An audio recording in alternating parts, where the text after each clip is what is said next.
A very good day to everyone. This is Ankita Arora from Study Made Easy, engaged in teaching DT IDT for CA Final and CA Inter GST. CA final पे अभी हम last video ITC question का record कर रहे हैं। मतलब last क्यों बोल रही हूँ मैम, क्योंकि लेते के तो दो ही वीडियो जो मैंने क्वेश्चंस के बनाए हैं आपके आईटीसी के, जिसमें देखो कैलकुलेशन एक एक चीज का नहीं किया है, बट एक एक तरह से आपको हर चीज समझा रही हूँ, क्वेश्चन उसके प्रोविजन सारे समझा दिए। तो आईटीसी का पार्ट फर्स्ट आपको मिल चुका होगा कल, और आज आपको मिल जाएगा, जो मिल चुका होगा रात को 8 बजे तक आपको आईटीसी का पार्ट 2 ऑफ द क्वेश्चन। कुल मिला के 3 घंटे के भाई ये वीडियोस हैं, जिसमें आपको ये पीडीएफ भी क्वेश्चन के मिल जाएंगे। तो आपको सिर्फ क्या करना है, आईटीसी के क्वेश्चन अच्छे से करना है। The reason being question number 1 आता ही है और पक्का आता है, वो ये आईटीसी चैप्टर का ही होता है। बट व्हेन आई से कि आईटीसी चैप्टर, तो इट डजंट मीन कि सिर्फ ITC chapter, it means your supply, place of supply, value of supply, mega exemption, reverse charge mechanism, TDS का कॉन्सेप्ट, जॉब वर्क का कॉन्सेप्ट, मतलब बहुत सारे अलग अलग चैप्टर्स का कंपाइलेशन होता है और फिर जाके आईटीसी का एक क्वेश्चन बनता है। अब तक के वीडियो जब आपने देखे होंगे, मैंने CA final and CA inter पे आईटीसी अपलोड किया है। सीए फाइनल में 3 पार्ट है आईटीसी के प्रोविजंस के, जिसमें पूरा डिटेल मैंने डिस्कशन किया है, और वो डिटेल रिवीजन है। 3 पार्ट में डिटेल रिवीजन है और एक वीडियो ऑलमोस्ट 1.5 आवर का है। तो कुल मिला के आपको 4-1 घंटे आईटीसी को अच्छे से दोगे तो वो रेगुलर क्लास की तरह मैं आपको बता रही हूँ सीए फाइनल पे। और बस ये फिर क्वेश्चंस कर लो तो आपका आईटीसी हो जाएगा स्ट्रॉन्ग, और ये गारंटी मेरी है कि स्ट्रॉन्ग हो जाएगा। बस 2 की स्पीड में वीडियो को भगाना मत, क्योंकि अगर वो भागेगा तो कॉन्सेप्ट तुम्हारे दिमाग से भाग चुका होगा। कल हमने आईटीसी करा था, और आईटीसी करते वक्त मैंने तुम्हें पता एक चीज समझा दी थी अच्छे से कि आईटीसी करते वक्त कुछ स्टेप्स लगाओ यार। और वो स्टेप्स क्या है, सबसे पहले तुम ये देखो कि तुम सप्लाई कितना कर रहे हो। सप्लाई मतलब तुम आउटवर्ड सप्लाई कितना कर रहे हो, क्योंकि अगर तुम्हें तुम्हारा आउटवर्ड सप्लाई पता चल जाएगा ना, तो तुम्हें ये पता चल जाएगा कि तुम्हारा जीएसटी पे करने की लाइबिलिटी कितनी आएगी। तो इसका मतलब मुझे जीएसटी पे करने की लाइबिलिटी मैम तब आती है जब मैं आउटवर्ड सप्लाई करूं। अब मैम ये जो आउटवर्ड सप्लाई है ना, ये आउटवर्ड सप्लाई हम 2 तरीके से कर सकते हैं। एक तो हो सकता है रिवर्स चार्ज मैकेनिज्म वाला, एक हो सकता है मैम फॉरवर्ड चार्ज मैकेनिज्म वाला मेरा आउटवर्ड सप्लाई। अगर मैम सपोज करो ये मेरा फॉरवर्ड चार्ज मैकेनिज्म वाला आउटवर्ड सप्लाई है, तो पक्का है ना कि इसका जो जीएसटी की लाइबिलिटी आएगी, इसकी क्या आएगी, जो भी आपकी जीएसटी की लाइबिलिटी आएगी, ये जीएसटी की लाइबिलिटी कौन पे करेगा मैम, सप्लायर पे करेगा। इसका मतलब जो भी लाइबिलिटी होगी वो आपके outward tax liability GST liability में ऐड होगी। डन। लेकिन मैम अगर ये रिवर्स चार्ज मैकेनिज्म में कवर हो गया, सपोज करो मेरा जो सप्लाई है and the supply is covered under reverse charge mechanism, तो मैम रिवर्स चार्ज मैकेनिज्म में जो भी जीएसटी की लाइबिलिटी आएगी, बहुत ध्यान से सुनना क्योंकि हर क्वेश्चन में ये यूज होता है, इसलिए मैं लिख के फिर से बता रही हूँ। जो जीएसटी की लाइबिलिटी मैम वो तो पे करेगा रेसिपिएंट, बिल्कुल वो रेसिपिएंट पे करेगा। बट मैम एक चीज बताओ, पे करने वाला रेसिपिएंट है, तो क्या ऐसा सप्लाई जो आपने रिवर्स चार्ज मैकेनिज्म में किया है, क्या वो सप्लाई की लाइबिलिटी जो भी होगी, क्या वो मेरे आउटवर्ड टैक्स की लाइबिलिटी में आएगी?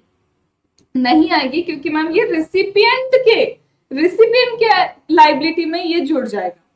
ठीक है, इसका मतलब मैम ये तो मेरी जीएसटी लाइबिलिटी में आने वाला नहीं है। तो ये हो गई बात यहाँ पे खत्म। बट मैम फिर क्या मैं इस सप्लाई को कहीं पे भी शो ना करूं? क्या मैम ये जो सप्लाई हमने किया है रिवर्स चार्ज मैकेनिज्म वाला सप्लाई, हम बोले कि हमारा सप्लाई नहीं है, हम शो ही नहीं करेंगे, मैं ये नहीं बोल रही। आप इसे शो करोगे, बकायदा शो करोगे, बट ये जो रिवर्स चार्ज मैकेनिज्म वाला आपका सप्लाई होगा, ये होगा आपका एग्जेम्प्ट नेचर का सप्लाई। इसे हम कहते हैं एग्जेम्प्ट नेचर का सप्लाई। मैम अब ये एग्जेम्प्ट नेचर के सप्लाई से क्या होगा, एग्जेम्प्ट नेचर के सप्लाई से आपको पता है कल हमने किया था, हमको रिवर्सल करना पड़ता है टैक्स का, हमको आईटीसी का रिवर्सल करना पड़ता है, और आईटीसी के रिवर्सल के लिए यू नीड एग्जेम्प्ट टर्नओवर। तो वो एग्जेम्प्ट टर्नओवर आपको कहाँ मिलेगा, ये भी तो है एक एग्जेम्प्ट टर्नओवर आपका, तो वो एग्जेम्प्ट टर्नओवर में काउंट होगा। कल मैंने ये चीज इसलिए नहीं बताई थी क्योंकि आपने क्वेश्चंस नहीं किए थे, अब मैंने क्वेश्चन करवाए हैं पार्ट 1 में तो वो क्वेश्चन करने के बाद तुमको समझ में आएगा हाँ ये सब तो आप अप्लाई करते हो, ठीक है। अब मैम इसके अलावा क्या आएगा, एक तो चलो सप्लाई किया फॉरवर्ड चार्ज मैकेनिज्म में, वो मेरे आउटवर्ड सप्लाई में आ जाएगा। सेकंड और क्या हो सकता है मैम जो मेरे आउटवर्ड सप्लाई में आएगा, तो और क्या हो सकता है जो आपके आउटवर्ड सप्लाई में आएगा, तो मुझे ऐसा लगता है जो आपने परचेस किया, जो आपने परचेस किया। मैम परचेस कैसे आएगा आउटवर्ड सप्लाई में, सुन तो लो, जो आपने परचेस किया और जिसमें रिवर्स चार्ज मैकेनिज्म एप्लीकेबल हुआ, that means you as a recipient, that means you as a recipient is required to pay the taxes। तो आपको यहाँ पे क्या करना पड़ेगा, ये जो भी पेमेंट करोगे ये आपके जीएसटी लाइबिलिटी में ऐड होगा। हाँ जी, ये आपके जीएसटी लाइबिलिटी में ऐड होगा। और सिर्फ इतना ही नहीं, हमेशा हमेशा हमेशा हमेशा हमेशा याद रखना, क्योंकि तुमने पार्ट 1 में भी ये सीख लिया है कि रिवर्स चार्ज मैकेनिज्म की लाइबिलिटी हमेशा कैश में ही पे होती है। रिवर्स चार्ज मैकेनिज्म की जो भी लाइबिलिटी है वो किस में पे होती है, कैश में ही पे होती है, इसके अलावा पे नहीं होती, कैश के अलावा पे नहीं होती, इसके लिए आईटीसी यूज नहीं होता। तो ये भी ऐड हो गया। थर्ड मैम, जब इसका मतलब ये भी है कि जब हमसे पूछेंगे बताओ हमें इलेक्ट्रॉनिक कैश लेजर से कितना पे करना है, तो एक अमाउंट ये भी आएगा जो आपको इलेक्ट्रॉनिक कैश लेजर से ही पे करना होता है। ऑल्दो ये आपकी लाइबिलिटी है बट ये कैश में ही पे होती। और क्या आ जाएगा मैम, और ये हो सकता है कि जो आप रिवर्सल कर रहे हैं, जो भी आप रिवर्सल कर रहे हैं वो भी आपके आउटवर्ड टैक्स लाइबिलिटी में ऐड हो सकता है। और कई जगह हमने देखा आईसीआई आईटीसी में से ही उस रिवर्सल को माइनस कर देता है और नेट आईटीसी क्या होता है फिर वो एडजस्ट करता है। तो एज द केस में भी यू कैन डू। तो इसका मतलब मैम मेरे आउटवर्ड टैक्स लाइबिलिटी में इतनी चीजें आएंगी। हाँ जी, आपके आउटवर्ड टैक्स लाइबिलिटी को कैलकुलेट करते वक्त इतनी चीजें आएंगी, लेकिन याद रखना जब आप आउटवर्ड टैक्स लाइबिलिटी कैलकुलेट करोगे, आप ये तो देखो टैक्स लगेगा भी या नहीं लगेगा, क्योंकि अगर आपका सप्लाई एग्जेम्प्ट नेचर का है तब भी टैक्स नहीं लगेगा, क्योंकि अगर आपका सप्लाई शेड्यूल 3 में कवर होता है तो भी टैक्स नहीं लगेगा, क्योंकि आपकी सप्लाई पे मैम नील रेट है तो भी टैक्स नहीं लगेगा मैम, क्योंकि आपका सप्लाई नॉन टैक्सेबल है, मतलब जीएसटी के प्रीव्यू में ही नहीं आता है तो भी टैक्स नहीं लगेगा। तो सप्लाई होने के बाद भी हो सकता है कि आपको उस पर जीएसटी पे करने की जरूरत नहीं पड़े। यही हमने कल क्रक्स सब कुछ देखा है क्वेश्चंस में। फिर इसके बाद आते हैं हम, चलो मैम ये तो बात हो गई हमारे सप्लाई की। अब आप बताओ कि आईटीसी जब हम क्या बोलते हैं मैम, हम परचेस करते हैं तो परचेस करते वक्त हम टैक्स पे करते हैं। जब हम मैम क्या करते हैं परचेस करते हैं तो परचेस करते वक्त हम टैक्स पे करते हैं और वो tax in the form of ITC available हो जाता है। अब ये जो टैक्स पे होता है, ये टैक्स पे होता है इनपुट के लिए भी, ये टैक्स पे होता है मेरा इनपुट सर्विस के लिए भी, और मैम ये टैक्स मेरा कैपिटल गुड्स के लिए भी पे होता है। हाँ जी बिल्कुल। आप कहना क्या चाहते हो, जब आपको जीएसटी पूछा है कि आपको कितना जीएसटी पे करना है कैश में, तो सबसे पहले आप आपकी लाइबिलिटी कैलकुलेट करते हैं जीएसटी की, फिर उसमें से आईटीसी एडजस्ट करते हैं, फिर बताते हैं कि कैश में से आपको कितना पेमेंट करना है। तो मैंने लाइबिलिटी तो बोला कि ऐसे ऐसे कैलकुलेट कर लो, अब ये भी तो देख लो मेरे पास आईटीसी कितना है, मुझे ये भी तो चेक करना पड़ेगा मेरे पास आईटीसी कितना है। तो मैम यहाँ पे जब इनपुट का आईटीसी निकालना होता है आप कौन सा रूल नंबर लगाते हो, 42। जब इनपुट सर्विस का आईटीसी कैलकुलेट करना है आप कौन सा रूल लगाते हो, रूल नंबर 42। बट मैम जब रूल नंबर 43 की बात आती है, मतलब आप कैपिटल गुड्स के रिस्पेक्ट में आईटीसी कैलकुलेट करते हो, इसका आईटीसी डिवाइड बाय 60 के हिसाब से कैलकुलेट होगा। ये खरीदते वक्त मैम आपने कहा था इंटेंशन देखा जाता है कि आपने परचेस क्यों किया, क्या एक्सक्लूसिवली टैक्सेबल पर्पस के लिए परचेस किया, क्या एक्सक्लूसिवली एग्जाम पर्पस के लिए परचेस किया इसे, या फिर टैक्सेबल प्लस एग्जाम दोनों पर्पस के लिए परचेस किया। मैं इतनी स्पीड में इस वक्त इसलिए जा पा रही हूँ क्योंकि मैं ये मान के चल रही हूँ आपने पार्ट 1 देखा है, तभी आपको ये सब ऐसे क्लिक होने लग जाएगा क्योंकि इसके सारे क्वेश्चन हम कर चुके हैं। मैम इसके अलावा ये भी तो हो सकता है लेटर ऑन चीजें चेंज हो जाए। लेटर ऑन मतलब खरीदा था टैक्सेबल पर्पस के लिए आगे जाके एग्जाम्प्ट हो गया, खरीदा था एग्जाम पर्पस के लिए आगे जाके टैक्सेबल हो गया, खरीदा था टैक्सेबल पर्पस के लिए आगे जाके एग्जाम प्लस टैक्सेबल दोनों में यूज हो गया, खरीदा था एग्जाम के लिए आगे जाके टैक्सेबल पर एग्जाम दोनों में यूज हो गया। इससे क्या होगा, इससे ये होगा कि आप इंटेंशन देखो, अगर ये टैक्सेबल के लिए आया था तो परचेस करते वक्त आपने जो भी जीएसटी पे किया होगा वो आपके इलेक्ट्रॉनिक क्रेडिट लेजर में पूरा गया होगा। बट यहाँ पे एग्जाम नेचर के लिए लाए हो तो आईटीसी का रूल कहता है कि हम इसका आईटीसी आपको नहीं देंगे, भले ही आपने जीएसटी पे किया होगा, तो इसे कभी भी क्रेडिट लेजर में लेके ही नहीं गए। इसे भी क्रेडिट लेजर में ले गए क्योंकि दोनों पर्पस के लिए यूज होता था, बट मंथली बेसिस पे हमें एग्जाम टर्नओवर कैलकुलेट करके क्या करना होता था, उस आईटीसी का रिवर्स। फिर ये भी चेक किया था मैम, लाते वक्त तो हमने टैक्सेबल सोचा था, लेटर ऑन वो एग्जेम्प्ट हो गया, तो जब एग्जेम्प्ट हो गया तो अब आगे से आईटीसी नहीं मिलेगा, तो भी मैम हमें रिवर्सल स्टार्ट करना है। और दूसरा केस था मैम, लाए तो थे हम एग्जाम के लिए लेकिन अब टैक्सेबल पर्पस के लिए यूज कर रहे हैं, तो इसका मतलब पहले हमने कभी इसको इलेक्ट्रॉनिक क्रेडिट लेजर में लिया ही नहीं होगा इसके आईटीसी को, क्योंकि सेक्शन 16 बोलता है आप इसे क्या कर रहे हो, सेक्शन 17 बोलता है आप इसे एग्जाम पर्पस के लिए यूज कर रहे हो, तो हम इसका आईटीसी नहीं देंगे।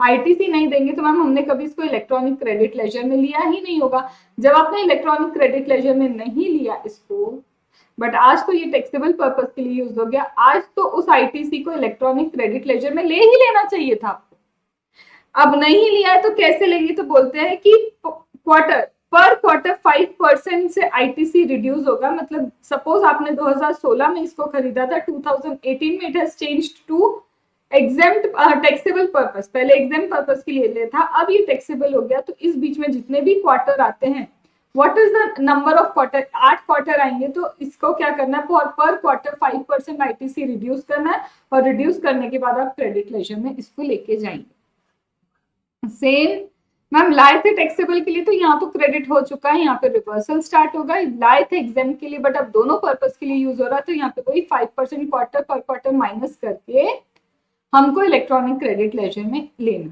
मतलब इसके बेसिस पे तो हम डिसाइड करेंगे मैम हमारे पास आईटीसी कितना है। इसके अलावा आईटीसी क्या होगा मैम, जब हम परचेस करते हैं रिवर्स चार्ज मैकेनिज्म वाला टैक्स हम पे करते हैं, तो मैम इसका आईटीसी भी हमें ही मिलेगा। तो एक रिवर्स चार्ज मैकेनिज्म में जब आपने परचेस किया, और सबसे ज्यादा मोस्ट कॉमन इनका होता है जीटीए वाला, जीटीए की सर्विसेज लिया आपने, जीटीए की सर्विस आपने ली, रिवर्स चार्ज मैकेनिज्म लगा, रिवर्स चार्ज मैकेनिज्म का टैक्स आप कैश लेजर से पे करोगे, तब वो यहाँ पे शो होगा आपके इलेक्ट्रॉनिक कैश लेजर में कि भाई आपको कैश में इतना पे करना है, और उसी का आईटीसी भी आप यहाँ पे क्या कर रहे होगे, शो कर रहे होगे। तो आरसीएम में जो आपने टैक्स पे किया उसका आईटीसी आएगा, इनपुट का आईटीसी आएगा, कैपिटल गुड्स का आईटीसी आएगा, इनपुट सर्विसेज का आईटीसी आएगा। एक इंपॉर्टेंट चीज मैं आपको याद दिलाती हूँ मैम, जीटीए की जब सर्विसेज ली थी ना, जीटीए की सर्विस एग्जेम्प्ट नेचर की गुड्स के लिए ली थी, जीटीए की सर्विस नॉन टैक्सेबल नेचर की गुड्स के लिए ली थी, जीटीए की सर्विस टैक्सेबल नेचर वाले गुड्स के लिए ली थी। अब यहाँ पे दो चीजें एप्लीकेबल है, मैं एक शॉर्ट क्रक्स बता रही हूँ मैम। जब जीटीए की सर्विस ली थी, इन लोगों के लिए ली थी, एग्जेम्प्ट, नॉन टैक्सेबल और टैक्सेबल, इन प्रोडक्ट के लिए ली थी, तो मैम जीटीए की सर्विस 5% वाले में ही कवर है। टैक्स तो यहाँ पे मैम रिवर्स चार्ज मैकेनिज्म में हम पे करेंगे, लेकिन because that service is being used for exempt nature, because that service is used for non taxable nature, तो मैम इस केस में यहाँ पे आईटीसी नहीं मिल पाएगा, क्योंकि आईटीसी तभी मिलता है जब टैक्सेबल नेचर के लिए आप क्या करो, सर्विस या इनपुट को यूज करो। तो मैम इसका टैक्स तो पे हो गया कैश लेजर में, इसका आईटीसी मिल जाएगा, बट यहाँ पे मुझे आईटीसी नहीं मिलेगा। इस चीज को आपको बहुत अच्छे से ध्यान रखना है। इसके बाद क्या होगा मैम, इसके बाद आपने आउटपुट टैक्स लायबिलिटी का कैलकुलेशन कर लिया, जैसे मैंने बताया, आईटीसी चेक कर लिया आपके पास कितना है, और आईटीसी चेक करते वक्त देखना कहीं वो ब्लॉक्ड तो नहीं है, कहीं एग्जेम्प्ट नेचर में तो नहीं यूज हो रहा, कहीं नॉन टैक्सेबल नेचर में तो नहीं यूज हो रहा, तो ऐसे केस में आईटीसी मिल नहीं सकता। इसके बाद जो आईटीसी है आपके पास सीजीएसटी का होगा, एसजीएसटी का होगा, आईजीएसटी का आईटीसी होगा, इसका मैनर ऑफ यूटिलाइजेशन कैसे होगा वो चेक करना, और साथ ही साथ जितने भी आपने परचेस और सेल्स किए हैं, ये प्लेस ऑफ सप्लाई की प्रोविजंस लगा के ये भी चेक करना पड़ता है आपको कि कहाँ पे सीजीएसटी लगता है, कहाँ पे एसजीएसटी लगता है, कहाँ पे आईजीएसटी लगता है, कल ही देखा है ये सब। इसके बाद में हम क्या करेंगे, मैनर ऑफ यूटिलाइजेशन लगाने के बाद हम ये समझ लेंगे कि अब बकायदा कैश में मुझे कितना क्या करना है, जीएसटी पे करना है, कितना क्या करना है, कैश में मुझे जीएसटी पे करना है। यही तो स्टेप्स हैं आईटीसी के। आ जाते हैं हम नए क्वेश्चन पे, क्वेश्चन नंबर 30। क्वेश्चन नंबर 30 बोलता है कि ये जो मोटर पावर लिमिटेड है ये रजिस्टर्ड है, तो मतलब भाई हमारा मोटर पावर क्या है, रजिस्टर्ड है। ये 5 सीटर कार बनाते हैं, और कहाँ पे रजिस्टर्ड है भाई, ये राजस्थान में इनकी फैक्ट्री लोकेटेड है। ठीक है, तो रजिस्टर्ड पर्सन है, 5 सीटर कार बनाते हैं और इनकी फैक्ट्री कहाँ पे है, राजस्थान में, यूपी में, गुजरात में, और 3 जगह इनकी फैक्ट्री। तो राजस्थान, यूपी, गुजरात की हो गई इनकी फैक्ट्री। इस बात को मैं कर लेती हूँ हाईलाइट। कंपनी ने ऑब्टेन किया रजिस्ट्रेशन हर एक स्टेट में, तो हर स्टेट में भाई उनका रजिस्ट्रेशन है। उन्होंने साथ ही कॉन्ट्रैक्ट किया है for providing this cars on rent. एक कॉन्ट्रैक्ट और किया है कि भाई ये कार को वो रेंट पे प्रोवाइड करेंगे, किसको, कॉर्पोरेट क्लाइंट को। कॉर्पोरेट क्लाइंट को भाई दे देंगे।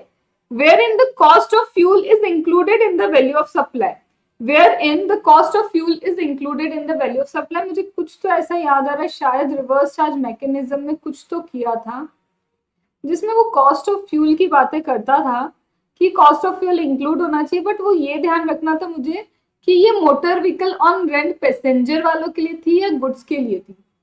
तो इसलिए मैंने अभी स्टार कर दिया कि लेट्स सी हमें याद आता है कि नहीं, क्योंकि रिवर्स चार्ज मैकेनिज्म का पॉइंटर आ रहा है कि अब सोचना पड़ेगा सारी चीजें अगर रिवर्स चार्ज मैकेनिज्म वाली लगती है यहाँ पे, तो हो सकता है ये आरसीएम में कवर हो जाए।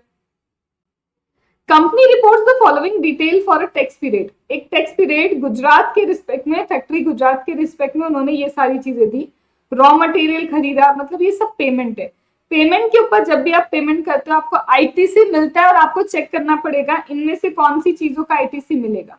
और इसने सेल किया है यहाँ पे, तो सेल के रिस्पेक्ट में आपकी लाइबिलिटी आएगी, तो यहाँ पे आपको चेक करना पड़ेगा कि आपकी लाइबिलिटी फॉरवर्ड में है, रिवर्स में है, या फिर एग्जेम्प्ट है, तो हो सकता है लाइबिलिटी आएगी ही नहीं। तो यहाँ पे हमने क्या क्या देखा कि भाई यहाँ पे है मैम रॉ मटेरियल, यहाँ पे है rent paid, consumable, security service, general insurance car का, works contract, audit fees, bank charges, membership of the automobile. मैंने सिर्फ उसे पढ़ क्यों लिया, क्योंकि ये देखो यहाँ पे सारे इससे रिलेटेड एडिशनल इन्फॉर्मेशन यहाँ दी, तो मुझे पता रहेगा हाँ मैं ये वर्ड पढ़ के आई हूँ और मुझे इससे रिलेटेड इन्फॉर्मेशन और एडिशनली यहाँ पे प्रोवाइड की। All the above amount are in exclusive of all kind of taxes। अच्छा भाई, अच्छा हुआ इन्होंने बता दिया कि भाई इसमें टैक्स नहीं लगा, अलग से आपको टैक्स लगाना पड़ेगा। However, applicable tax has also been paid by the company। और जो टैक्स था कंपनी टैक्स पे कर चुकी, मतलब वो 180 डेज वाला पेमेंट वाला क्लॉज लॉस कुछ है नहीं यहाँ पे। याद है ना कि अगर तुम रिसिपिएंट हो तो 180 डेज में तुम्हें पेमेंट करना होता है, तो उसकी कोई बात नहीं बोलते हैं। Further following additional details are furnished by the company. कुछ और एडिशनल डिटेल दिए जिसमें बोला है भाई जो रॉ मटेरियल है ना, ये रहा हम रॉ मटेरियल खरीद के लाए थे 4.5। रॉ मटेरियल इतने रुपए का जो आपने एक रजिस्टर्ड सप्लायर से खरीदा था, जो रजिस्टर्ड सप्लायर भी कहाँ लोकेटेड है, गुजरात में, तुम भी गुजरात में, वो भी गुजरात में, मतलब सीजीएसटी एसजीएसटी की बातें चल रही। तो 0.50 लाख का जो आपने मटेरियल खरीदा था वो तो हो गया डिस्ट्रॉयड ड्यू टू फायर, और हमें पता है डिस्ट्रॉयड मटेरियल के ऊपर 17 सबसेक्शन 5 एप्लीकेबल होता है, वो कहता है ब्लॉक डेज का क्रेडिट। तो 0.50 के रिस्पेक्ट में तो हो गया क्रेडिट ब्लॉक। एंड दस could not be used in the manufacturing process. इसके अलावा रिमेनिंग जितना भी रॉ मटेरियल है वो अलग अलग वेंडर से आया जो महाराष्ट्र में, मतलब इसके अलावा जितना भी रॉ मटेरियल है वो गुजरात स्टेट से नहीं खरीदा आपने, आउटसाइड गुजरात खरीदा, तो यहाँ पे लगेगा IGST. Rent has been paid for, rent has been paid for the factory building. Factory building के लिए हम रेंट पे करते हैं, ठीक है, गुजरात में ही, बढ़िया, गुजरात गुजरात, सीजीएसटी एसजीएसटी हम रेंट पे कर रहे हैं टू द ओनर। ठीक है, इसमें कुछ ऐसा नया नहीं है, हमको पता था यहाँ पे कुछ ना कुछ देंगे, अब रेंट पेड के लिए भी दे दिया। अब दे रहे हैं वो किसके बारे में, सिक्योरिटी सर्विस के बारे में। क्या बोला है, payment for security service provided by way of supply of security personal for the tax period has been made to safe and secure private limited. मतलब सिक्योरिटी सर्विसेज का जो पेमेंट है मैंने कंपनी को किया है, कंपनी हमें सिक्योरिटी सर्विसेज प्रोवाइड करे, कहीं आरसीएम तो नहीं लग रहा, क्योंकि सिक्योरिटी सर्विस वाला पॉइंट भी हमने रिवर्स चार्ज मैकेनिज्म में करा है। A company located in Gujarat and not registered under GST। अब एक अनरजिस्टर्ड पर्सन से इन्होंने क्या लिया है, सर्विस, सिक्योरिटी सर्विस ली, और अनरजिस्टर्ड पर्सन कंपनी है, तो कंपनी से सिक्योरिटी सर्विस लिए जो कंपनी रजिस्टर्ड नहीं है। मुझे अब यहाँ सोचना पड़ेगा कि कहीं रिवर्स चार्ज मैकेनिज्म तो नहीं था, हमको ही पे तो नहीं करना पड़ रहा था टैक्स, देख लेंगे। General insurance service has been availed for dividend insurance company. हमने जनरल इंश्योरेंस की सर्विस डिविडेंड कंपनी से ली है, ठीक है, कोई बात नहीं, जनरल इंश्योरेंस कंपनी सर्विस ली है, कोई बात नहीं। कार के लिए हमने जनरल इंश्योरेंस लिया है, बट कार के लिए जो जनरल इंश्योरेंस लिया है मैम, क्या इस पे आपको आईटीसी मिलेगा? क्योंकि मोटर व्हीकल का आईटीसी तो ब्लॉक होता है, पर वहां पे याद है वो फिट पर्पस वाली चीजों के लिए आपको क्या मिलेगा? फिट पर्पस का आईटीसी भी मिलेगा, और उससे रिलेटेड रिपेयर मेंटेनेंस के ऊपर भी फिर आईटीसी मिल जाता है अगर मोटर व्हीकल एलिजिबल है तो। फिर बोल रही हूँ, स्पीड कोप अप तब कर पाओगे जब मेरे आईटीसी के तीनों वीडियोस आपने देख लिए होंगे, तो आप स्पीड कोप अप कर पाओगे, क्योंकि वहां मैंने समझाया था मोटर व्हीकल का आईटीसी ब्लॉक होता है। लेकिन मोटर व्हीकल फिट पर्पस मतलब further supply, imparting training, transportation of passenger या गुड्स के लिए यूज होता है, तब यहाँ पे आईटीसी ब्लॉक नहीं है।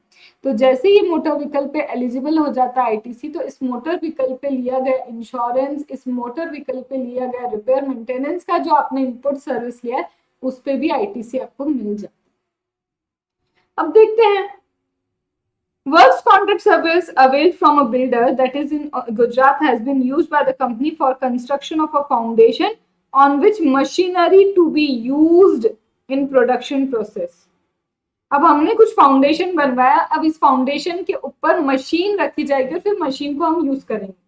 तो अब ये वर्क्स कॉन्ट्रैक्ट सर्विस हमने ली है एक बिल्डर से जो गुजरात का ही है, और हमने बनवाया एक फाउंडेशन। तो ये फाउंडेशन बनवाना क्या इमूवेबल प्रॉपर्टी में आता है? क्योंकि हमने मशीनरी के लिए एक फाउंडेशन बनवाया, तो क्या मैं इसे इमूवेबल प्रॉपर्टी में मानूं या नहीं मानूं, ये भी देखते हैं।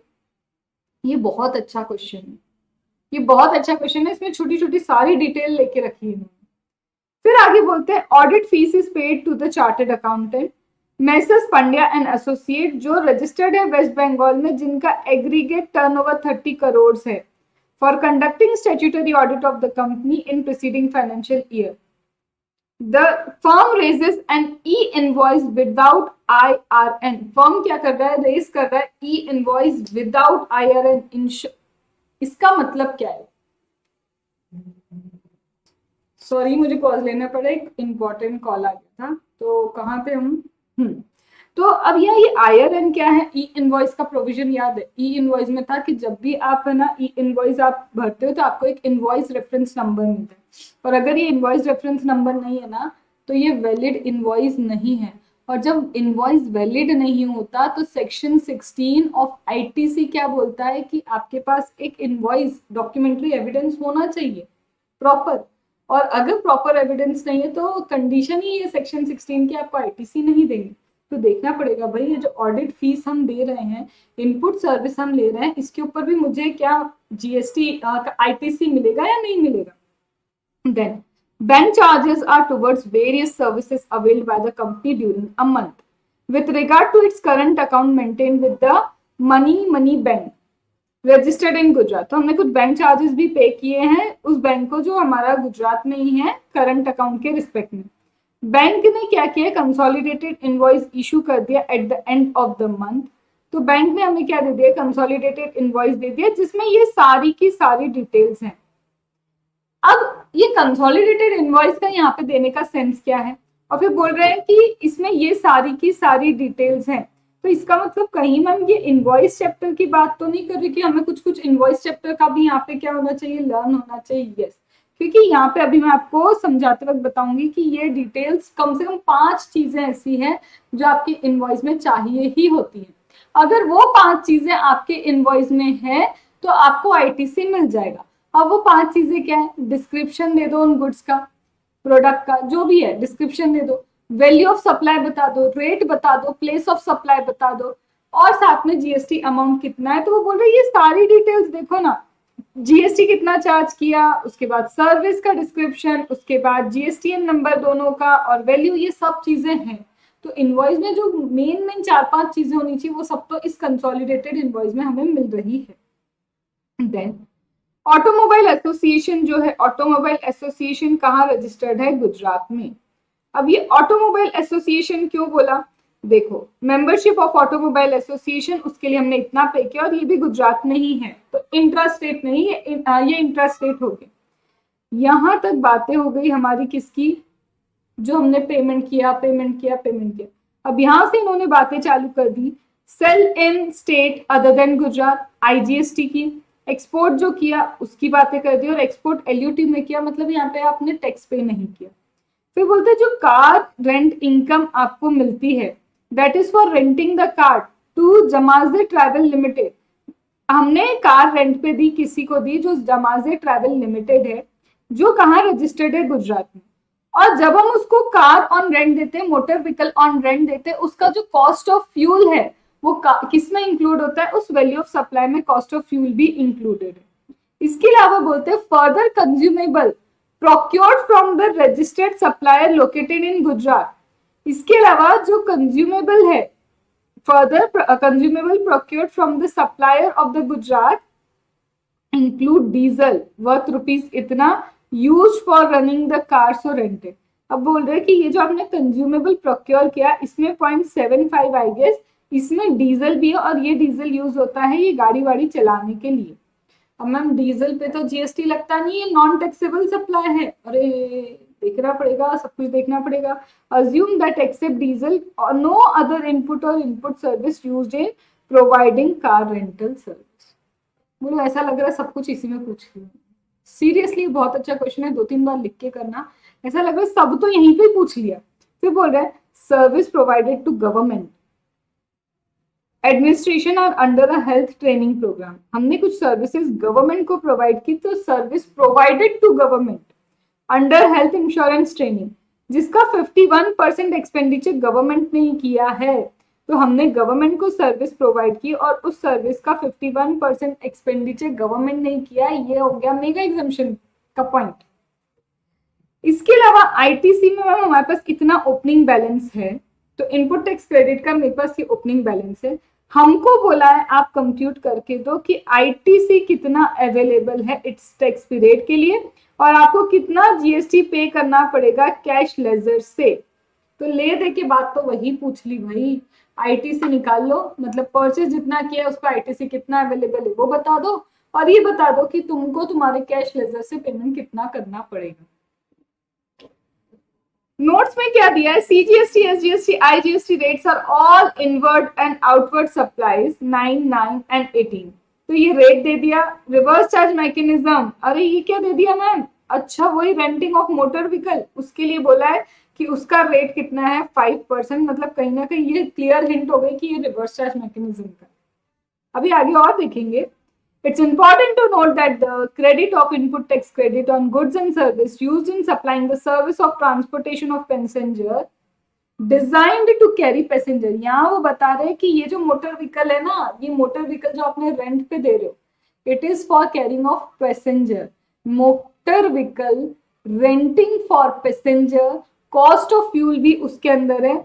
कुछ भी अगर मैं बोलूँ तो मुझे क्लियर पता है क्या समझ में आ रहा है, वो हिंट दे रहा है तुम्हें कि देख लो भाई कहीं ये रिवर्स चार्ज मैकेनिज्म में तो नहीं आ रहा, क्योंकि अभी मैंने बोला था रिवर्स चार्ज मैकेनिज्म में मोटर व्हीकल अगर आप पैसेंजर के ट्रांसपोर्टेशन के लिए देते हो, फ्यूल कॉस्ट उसमें इंक्लूडेड है।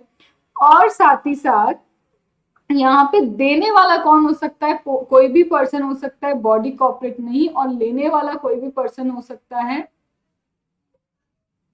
यहाँ पे एक सेकेंड, ये थोड़ा सा मुझसे कुछ स्किप हो रहा है, इसको एक बार हम देख लेंगे। ऑल्दो इस क्वेश्चन में ये देने वाला लेने वाले की कोई जरूरत ज्यादा नहीं पड़ रही है, बट हाँ passenger transportation, cost of fuel, ये सारी चीजें दी है। फिर बोलता है is not available the where the cost of fuel is included in consideration charged from the service recipient is not available except the credit of input service in same line of business. Necessary condition for availing the ITC has been given where applicable. देखो इन्होंने सारी के सारी चीजें, मतलब मैं बोलूँ ये कहाँ से स्टार्ट हुआ ये क्वेश्चन, 3 पेज का, 2 पेज का, तो ऑलमोस्ट ये क्या है क्वेश्चन ही है, 2-2.5 पेज का। अब मुझे इसने बोला है कि मुझे आईटीसी कैलकुलेट करके दे दो। मुझे क्या बोला है क्वेश्चन ने कि आईटीसी कैलकुलेट करो और कितना जीएसटी पे करना है इन कैश वो हमको कैलकुलेट करके दे दो। सबसे पहले हम एक काम करते हैं, हम हमारी पेमेंट लायबिलिटी के ऊपर ही आ जाते हैं। हमें बताया गया था कि इंट्रास्टेट सेल ऑफ, हमने इंट्रास्टेट सेल कितना किया, इंटरस्टेट सेल कितना किया, और हमने एक्सपोर्ट कितना किया, ये सब हमें दे के रखा है। मैम कहाँ कहाँ दे के रखा है, देखो हमने सेल किया था, ये हमारा कार रेंट का पैसा इतना था, और वही income from the service provided to government, government को जो सर्विस प्रोवाइड की उसका इनकम इतना है। तो अभी सिर्फ एक मोटा मोटा फिगर याद कर लो कि सेल्स, कार रेंट और गवर्नमेंट को जो सर्विस दी उसका फिगर इतना है। फिर यहाँ पे हमने कहाँ पे दिया था, यहाँ पे देखे रखा था, ये देखो कि हमने अदर देन गुजरात में इतना सेल किया, गुजरात में इतना सेल किया, एक्सपोर्ट एलयूटी में हमने इतना किया, और कार रेंट जो है, कार रेंटल इनकम, वो कार रेंटल इनकम में फ्यूल कॉस्ट एसेट्रा वगैरह क्या है, इंक्लूडेड है। बढ़िया, समझ में आया। अब देखो इंट्रा स्टेट है तो हमें 9% लगाना होगा। इंट्रा स्टेट हमें 14 लाख दिया है वहां।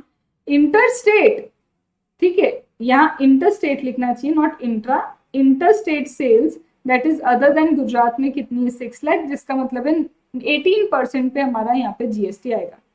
अब मैम ये रेट आपने कहाँ से ले लिया, ऐसा मत करो यार, मैं बार बार रेफर नहीं करवा पाऊंगी, यहाँ पे इन्होंने देके रखा था ये रेट।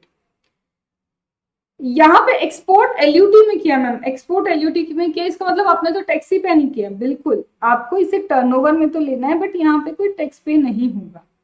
डन मैम, यहां तक तो कोई प्रॉब्लम नहीं। अब मैम जो कार हम रेंट पे दे रहे हैं, हम क्या कर रहे हैं, जो कार हम क्या कर रहे हैं, रेंट पे दे रहे हैं, उस पे मैम 2.5% लगाया, बट मैम हम ये सोच रहे थे इस पे आरसीएम लगेगा क्या। हमने क्या किया, इस पे 2.5% लगाया, बट हम ये सोच रहे हैं मैम इस पे रिवर्स चार्ज मैकेनिज्म लगेगा क्या। और मैम यहाँ पे जब इन्होंने इसे ले लिया है तो इसका मतलब मैम इसमें रिवर्स चार्ज मैकेनिज्म तो नहीं लग रहा। अब वो रिवर्स चार्ज मैकेनिज्म क्यों नहीं लग रहा वो देखो, tax on service provided by renting of motor vehicle design to carry passenger where cost of fuel is included, ठीक है, where the cost of fuel is included from the service recipient is payable under reverse charge mechanism. तो यहां तक तो हम सोच ही रहे थे मैम कि जब पैसेंजर ट्रांसपोर्टेशन वाली मोटर व्हीकल होगी, कॉस्ट ऑफ फ्यूल इंक्लूडेड होगा, तो इसे रिवर्स चार्ज मैकेनिज्म में लेंगे। लेकिन तब जहां मैं कंफ्यूज हो गई थी ना, ये वही पॉइंट है, लेकिन मैम तब जब service is provided by non body corporate, provide करने वाला कोई भी हो सकता है बट बॉडी कॉर्पोरेट नहीं होना चाहिए, और लेने वाला कौन होना चाहिए, बॉडी कॉर्पोरेट ही होना चाहिए। और तो मैं सही बोल रही थी बट उस वक्त मुझे लगा शायद मैं गलत ना बोल दूं, तो प्रोवाइड करने वाला कोई भी चलेगा बट बॉडी कॉर्पोरेट नहीं चाहिए, और जो रिसिपिएंट होगा वो कोई भी हो सकता है, लेकिन कोई भी और नहीं, सिर्फ बॉडी कॉर्पोरेट ही होना चाहिए। तो अगर आप प्रोवाइड करने वाले नॉन बॉडी कॉर्पोरेट हो टू अ बॉडी कॉर्पोरेट, तो कोई भी हो सकता है लेकिन बॉडी कॉर्पोरेट नहीं होना चाहिए देने वाला, और लेने वाला सिर्फ बॉडी कॉर्पोरेट ही होना चाहिए। And an invoice charging GST 12% is not issued to the recipient. But इस केस में जो सर्विस प्रोवाइड कर रहा है, जो रेंट पे दे रहा है, वो कौन है, रेंट पे देने वाला पर्सन ये कौन है मैम, ये तो बॉडी कॉर्पोरेट है। Company is a body corporate, देने वाला ही बॉडी कॉर्पोरेट हो गया। तो मैम जब देने वाला बॉडी कॉर्पोरेट हो गया, ये रिवर्स चार्ज मैकेनिज्म से इसीलिए क्या हो गया, बाहर हो गया। तो मैम यहाँ पे इसलिए फॉरवर्ड चार्ज मैकेनिज्म आएगा। और मैम ये कैसे डिसाइड होगा, सीजीएसटी एसजीएसटी। तो अब ये देखो ना, यहाँ पे वो कार वाले की बात उसने की हुई है, तो कार वाले की बात जब की उसने बताया ना कि जिसको दिया है वो कहाँ पे रजिस्टर्ड है, गुजरात, तो सीजीएसटी एसजीएसटी। डन। देन इसके बाद service income from service provided to government of Gujarat.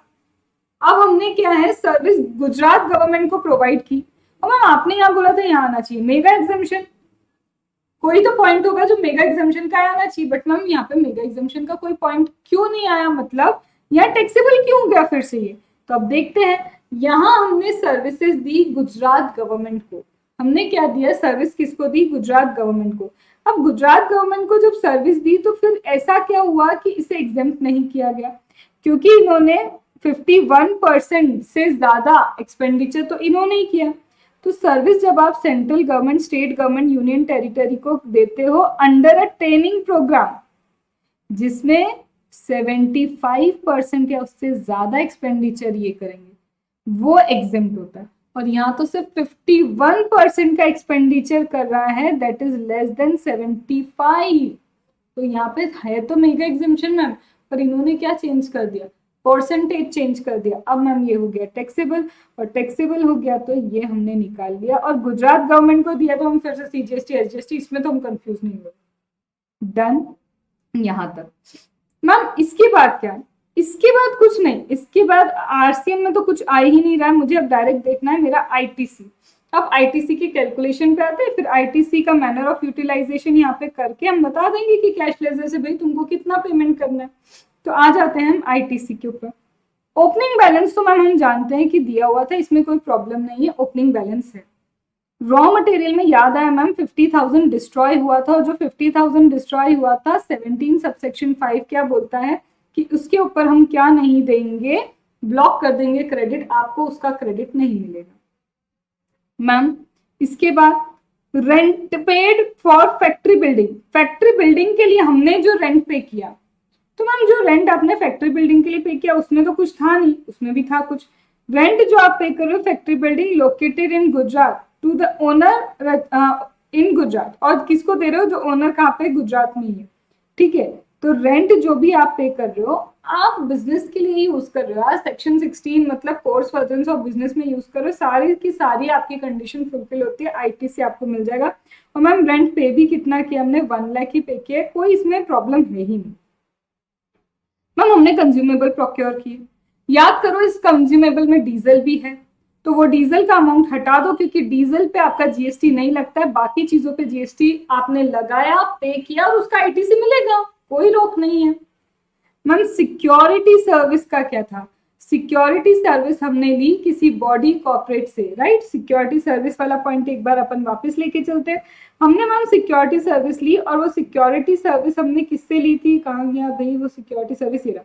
Security service हमने ली एक कंपनी से, और वो कंपनी भी मैम गुजरात में ही है। अब मैम ये सिक्योरिटी सर्विस हमने ली कंपनी से, और ये नील पे क्यों आ गया? क्यों हमें ये नील पे लेके चले गए? क्योंकि मैम सिक्योरिटी सर्विस ली, ये सारा तो अवेलेबल हो जाना चाहिए ना इसका जीएसटी। अब सुनो क्या बोल रहा है, हमने सिक्योरिटी सर्विस ली, वो एक इनपुट सर्विस है, हमने जिससे ये सिक्योरिटी सर्विस ली वो अनरजिस्टर्ड है, ये तो याद करो। हमने जिससे क्या लिया, ये सिक्योरिटी सर्विस ली, वो पर्सन क्या था? वो पर्सन नॉट रजिस्टर्ड। अरे भाई अनरजिस्टर्ड पर्सन ने आपसे टैक्स चार्ज ही नहीं किया, जब आपसे टैक्स चार्ज नहीं किया तो आपसे आईटीसी कैसे लेगा? आप उसका आईटीसी कैसे लोगे? इतनी बारीकी है ना इस क्वेश्चन में, one of the most most most important, and मैं तो बोलूंगी मुझे बड़ा अच्छा लग रहा है, मजा आ रहा है, दिमाग चल रहा है। देन इसके बाद मैम क्या है? इसके बाद कुछ नहीं है। इसके बाद मैम जनरल इंश्योरेंस में तो कोई प्रॉब्लम थी ही नहीं, उसका तो आईटीसी हमें दे दोगे। बट मैम फिर आ गया वर्क्स कॉन्ट्रैक्ट पे। वर्क्स कॉन्ट्रैक्ट हमने किसके लिए किया था याद है? फाउंडेशन बनवाया था, प्लांट मशीनरी मतलब वहीं पे हम लगाएंगे और फिर वो क्या होगी? यूज होगी। तो मैम फाउंडेशन का आईटीसी कैसे दे रहे हो? अब फाउंडेशन के आईटीसी में आप एक बात याद करो, आपको पता होना चाहिए इमूवेबल प्रॉपर्टी में प्लांट एंड मशीनरी इंक्लूड नहीं होता। इमूवेबल प्रॉपर्टी में क्या इंक्लूड नहीं होता? प्लांट एंड मशीनरी इंक्लूड नहीं होता। प्लांट एंड मशीनरी की डेफिनेशन में फाउंडेशन कवर होता है। अरे भाई साहब, प्लांट देखो, इमूवेबल प्रॉपर्टी मैंने याद है बोला था वर्क्स कॉन्ट्रैक्ट है, तो सोचना पड़ेगा ये इमूवेबल प्रॉपर्टी में आएगा या नहीं।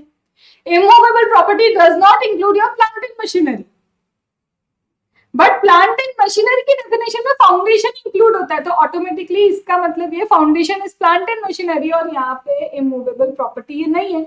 और इमूवेबल प्रॉपर्टी के लिए आपका आईटीसी ब्लॉक होता है। इमूवेबल प्रॉपर्टी के लिए क्या होता है? आपका आईटीसी ब्लॉक होता है, तो यहाँ पे ब्लॉक नहीं हो सकता क्योंकि ये प्लांट एंड मशीनरी है। आया समझ में? मैम ऑडिट फीस का क्या हो गया? ऑडिट फीस के रिस्पेक्ट में हमने कुछ पढ़ा था, और वो ये था कि ये जो हमने ऑडिट फीस पे की ये ई invoice without invoice reference number है, और आपने कहा ही था मैम कि भाई ये गलत तरह का इनवॉइस है, प्रॉपर इनवॉइस है नहीं, और जब प्रॉपर इनवॉइस है नहीं तो प्रॉपर इनवॉइस नहीं होने के चक्कर में क्या हो जाएगा? हमको आईटीसी नहीं देंगे। तो पढ़ लेते, देखो यहाँ पे क्या ऑडिट फीस आपने पे की, सेक्शन 16 बोलता है कि आपके पास इनवॉइस होना चाहिए, और ऐसे इनवॉइस में मैंडेटरी है इनवॉइस रेफरेंस नंबर।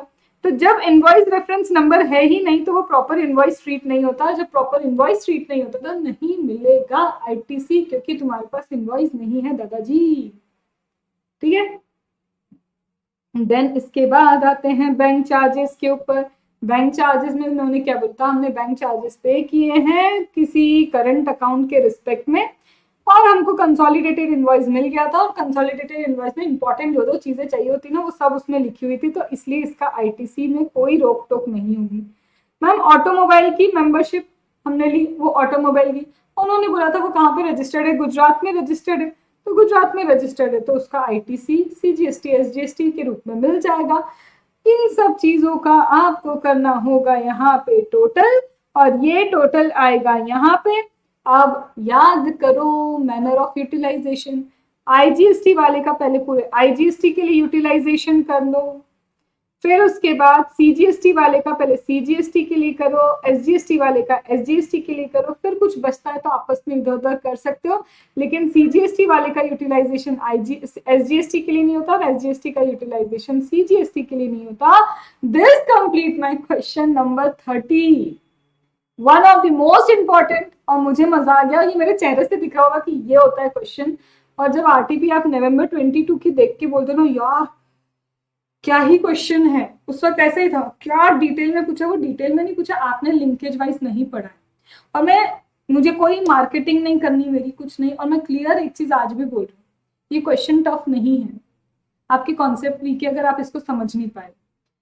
अभी भी समय है, कुछ मत करो, क्लासेस करने का टाइम नहीं है बिल्कुल। जो मेरे डिटेल्ड रिवीजन वीडियो डले हुए हैं उनको एक बार सुन लो, क्योंकि मैं पूरा जीएसटी वहां पे लिंकेज वाइज ही करवा चुकी हूँ, और इसीलिए जो स्टूडेंट्स मुझसे क्लास किए हैं या रिवीजन उन्होंने देखा है वो लिंक क्रिएट कर पाएंगे, और जिन्होंने पार्ट 1 आईटीसी के क्वेश्चन का देखा है वो इतनी स्पीड को कैप्चर कर पाएंगे। और this is not marketing disclaimer, तुम्हारी भलाई है, तुम्हें पास होना है, तुम्हें डिसाइड करना है। मेरे रिवीजन वीडियो देख के मुझे कोई फायदा नहीं होने वाला, क्लासेस तो अब तुम वैसे भी नहीं ले सकते, तो मैं मार्केटिंग करके अभी करूंगी क्या, राइट? चलो, तो this we have done with the question number 30, ये हो गया हमारा question number 30 over. 31 will be for you, आपको ही करना होगा। Then coming to your question number 32। अब देखा जाए तो क्वेश्चन नंबर 32 में भी जितना लेवल का क्वेश्चन इस वक्त आप करके आए हो ये तो कुछ भी नहीं है, लिटरली ये कुछ भी नहीं है। अब यहाँ पे क्या दिया है, ये क्वेश्चन पता है कितना बड़ा है, खत्म, ये रहा। और ये एक्चुअल में देखा जाए तो it's more of value of supply का क्वेश्चन। हम वैल्यू ऑफ सप्लाई याद करो, वैल्यू ऑफ सप्लाई में रूल नंबर 27, 28, 29, 30 है ना, उसी पे बेस्ड ये वाला क्वेश्चन है। बोलते हैं क्या कि compute the value of supply made by Bangalore unit. इसको आप इग्नोर कर सकते हो अबाउ क्वेश्चन वाले के, क्योंकि ये स्टडी मटेरियल से जब लिया जाता है ना तो उन्होंने कनेक्टिविटी में अगर कोई क्वेश्चन दिए होते हैं तो फिर वो क्या हो जाता है कि वो बिगड़ जाता है। तो यहाँ ये पूरा, इसको आप लाइन को इग्नोर भी करोगे तो आपका पूरा क्वेश्चन सॉल्व होगा। बोलते हैं आपको value of supply Bangalore unit के लिए बनाना है, बताना है, as well as value of supply for Ahmedabad retail showroom. मतलब हमें यहाँ पे एक्चुअल में देखा जाए ना तो ये क्वेश्चन आईटीसी से ज्यादा बोल रहा है, वैल्यू ऑफ सप्लाई कैलकुलेट करके दो बैंगलोर एंड अहमदाबाद यूनिट की with respect to transfer of goods by this unit, क्योंकि इन्होंने कुछ गुड्स ट्रांसफर किए हैं, किसको, इक्विलिब्रियम सेल्स इसको ट्रांसफर किए, परिधि सेल्स को ट्रांसफर किए, धारा एंटरप्राइज को ट्रांसफर किए। If Super Liver Limited furnishes the following additional information for the month of October, अगर सुपर लिवर क्या कर रहा है, if super liver limited furnish the following additional information, तो ये जो कंपनी है सुपर लिवर है, सुपर लिवर की 2 यूनिट्स हैं। सुपर लिवर की क्या है, 2 यूनिट है, एक यूनिट बैंगलोर में है, एक यूनिट अहमदाबाद में, और ये लोग इक्विलिब्रियम, परिधि और धारा एंटरप्राइज इन 3 लोगों को क्या कर रहे हैं, सेल कर रहे हैं। वो पूछ रहा है, हमें बता दो कि जब ये हम सेल कर रहे हैं, ये बैंगलोर को सेल किया, बैंगलोर यूनिट ने सेल किया, ठीक है, उसके बाद यहाँ पे अहमदाबाद वाली यूनिट ने सेल किया, तो हमको बस सिर्फ वैल्यू ऑफ सप्लाई जानना है और कुछ भी नहीं। चलो देख लेते हैं। बैंगलोर यूनिट ने क्या किया, अपॉइंट किया है इक्विलिब्रियम सेल्स को as a sole selling agent. अच्छा, तो बैंगलोर यूनिट ने इसको सेलिंग एजेंट ही बना दिया इक्विलिब्रियम को, ठीक है। Messrs Equilibrium sells electronic goods of Bangalore unit under the invoice issued in its own name। क्या कहना चाहते हो, जिसे आपने एजेंट बनाया उस एजेंट को आप ये राइट देते हो कि वो अपने नाम पे इनवॉइस इशू कर सकता है। नहीं करके मैम याद आ गया शेड्यूल नंबर 1, शेड्यूल नंबर 1 का पैराग्राफ 3, शेड्यूल नंबर 1 का पैराग्राफ 3 यही तो बोलता है आपको principal to agent, agent to principal. Agent वही एजेंट होगा जिसको आपने राइट दिया कि वो खुद के नाम पे इनवॉइस इशू कर सकता है। तो ये हिंट थी कि ये वही एजेंट है जो शेड्यूल नंबर 1 में पैराग्राफ 3 में आपने पढ़ा है। For your kind information, schedule number 1 याद होना चाहिए, पैराग्राफ भी उसके रटे हुए होने चाहिए, उतना ही, और कुछ रटने मत बैठना, उसके पैराग्राफ नंबर सीरियली आपको याद होने चाहिए। Bangalore unit transfer the goods costing this to Equilibrium. अब ये प्रिंसिपल अपने एजेंट को 7,25,000 रुपीज में 20 अक्टूबर को गुड्स ट्रांसफर कर रहा है, विच where sold by messrs equilibrium. और ये फिर इक्विलिब्रियम क्या करता है, इसे सेल करता है इतने रुपए में। तो प्रिंसिपल ने एजेंट को दिया, फिर एजेंट आगे जाके इसको सेल कर रहा है अनरिलेटेड पार्टी को या किसी को भी। 20 अक्टूबर को another electronic goods manufacturer sold like kind of goods, इसी तरह के गुड्स किसको देता है, इक्विलिब्रियम सेल्स को, as the one supplied by Bangalore unit at a price of 7,75,000। कहना क्या चाह रहे हो, ये कहते देखो बैंगलोर यूनिट ने इक्विलिब्रियम को बना लिया है। क्या बैंगलोर यूनिट कहता है ये जो इक्विलिब्रियम लिमिटेड है ना, ये हो गया मेरा एजेंट। मैंने एजेंट को जब गुड्स दिए वो 7,25,000 के थे, गुड्स की कॉस्टिंग 7,25,000 थी, और ये गया है इक्विलिब्रियम को 20 अक्टूबर को, और फिर ये इक्विलिब्रियम ने इसे सेल किया 31 अक्टूबर को 7,65,000 का। तो कॉस्टिंग भले इतनी थी, कॉस्टिंग इतने कॉस्टिंग के गुड्स ट्रांसफर की, वो ये नहीं बोला कि हमने इससे इतना पैसा चार्ज किया, इतने कॉस्ट वाले गुड्स ट्रांसफर किए जिसको इसने इतने रुपए में सेल कर दिया। लेकिन जब हम देखें कि सिमिलर टाइप की गुड्स कोई और इलेक्ट्रॉनिक गुड्स डील करने वाला बंदा इसी तरह के गुड्स क्या करता है 7,75,000 में सेल कर रहा है, तो मैम वैल्यू क्या होगी, याद करें। अगर एजेंट टू प्रिंसिपल का रूल वैल्यू ऑफ सप्लाई में क्या कहता है, वैल्यू ऑफ सप्लाई में बोलता है यार सबसे पहले तो ओपन मार्केट वैल्यू ही देख लो। अब दूसरे लोग इतने में इसे बेच रहे हैं, ये बेच रहा है 7,65,000 में, और ये एजेंट प्रिंसिपल वाला कॉन्सेप्ट आ तो चुका है। ये रहा देखो वैल्यू ऑफ सप्लाई का रूल नंबर 28, ये बोलता है कि अगर सप्लाई हो रहा है गुड्स का between a related party but it is not an agent, ठीक है। और इसके बाद यहाँ पे एक और रूल आएगा, जब एजेंट से भी आप क्या करोगे, सेल परचेस करोगे, तो वो वाला भी यहाँ पे रूल अभी आएगा। तो यहाँ पे इन शॉर्ट ये सेक्शन नंबर 15 मतलब वैल्यू ऑफ सप्लाई की बात कर रहा है। तो एक तो हमारा ये कॉन्सेप्ट अभी ये समझा कि हाँ भाई एजेंट दिमाग में डाला है इसने, तो एजेंट वाला कुछ ना कुछ तो लगना चाहिए। दूसरा बोलता है रिटेल शोरूम अहमदाबाद में है, वो 85,000 रुपए की गुड्स अपने एजेंट को देता है, जो है एजेंट को देता है परिधि। परिधि से सेल करती है 5 लाख रुपीज में under the invoice issued in the name of showroom, retail showroom at Ahmedabad. अब ये 5 लाख रुपीज के गुड्स क्या करती है, जो 85,000 के गुड्स हैं उसे सेल करती है कितने में, 5 लाख रुपीज में, और इनवॉइस इज इशूड, किसके नाम पे इनवॉइस इशू होता है, वो अहमदाबाद रिटेल स्टोर है उसी के नाम पे इनवॉइस इशू होता है, वो खुद के नाम पे इशू नहीं करती। और इसी तरह के गुड्स कोई और 4,70,000 में क्या करता है, सेल करता है। आगे बोलते retail showroom at Ahmedabad, retail showroom जो कहाँ पे है, अहमदाबाद में, also transferred goods costing 95,000 to its agent Dhara. Dhara sell the goods at 1 lakh under invoice its own name. Dhara has sold such light kind of, और धारा इसी तरह की गुड्स वगैरह जो है किसी अनरिलेटेड कस्टमर को 98,000 में सेल करता है। हमें वैल्यू ऑफ सप्लाई बोली और बोला कि open market value is not available in any of the above case. लो भाई, मैंने तो बोला था ओपन मार्केट वैल्यू चाहिए, और लास्ट में इन्होंने लाइन में क्या दे दिया, किसी भी केस में आपके पास ओपन मार्केट वैल्यू ही नहीं है।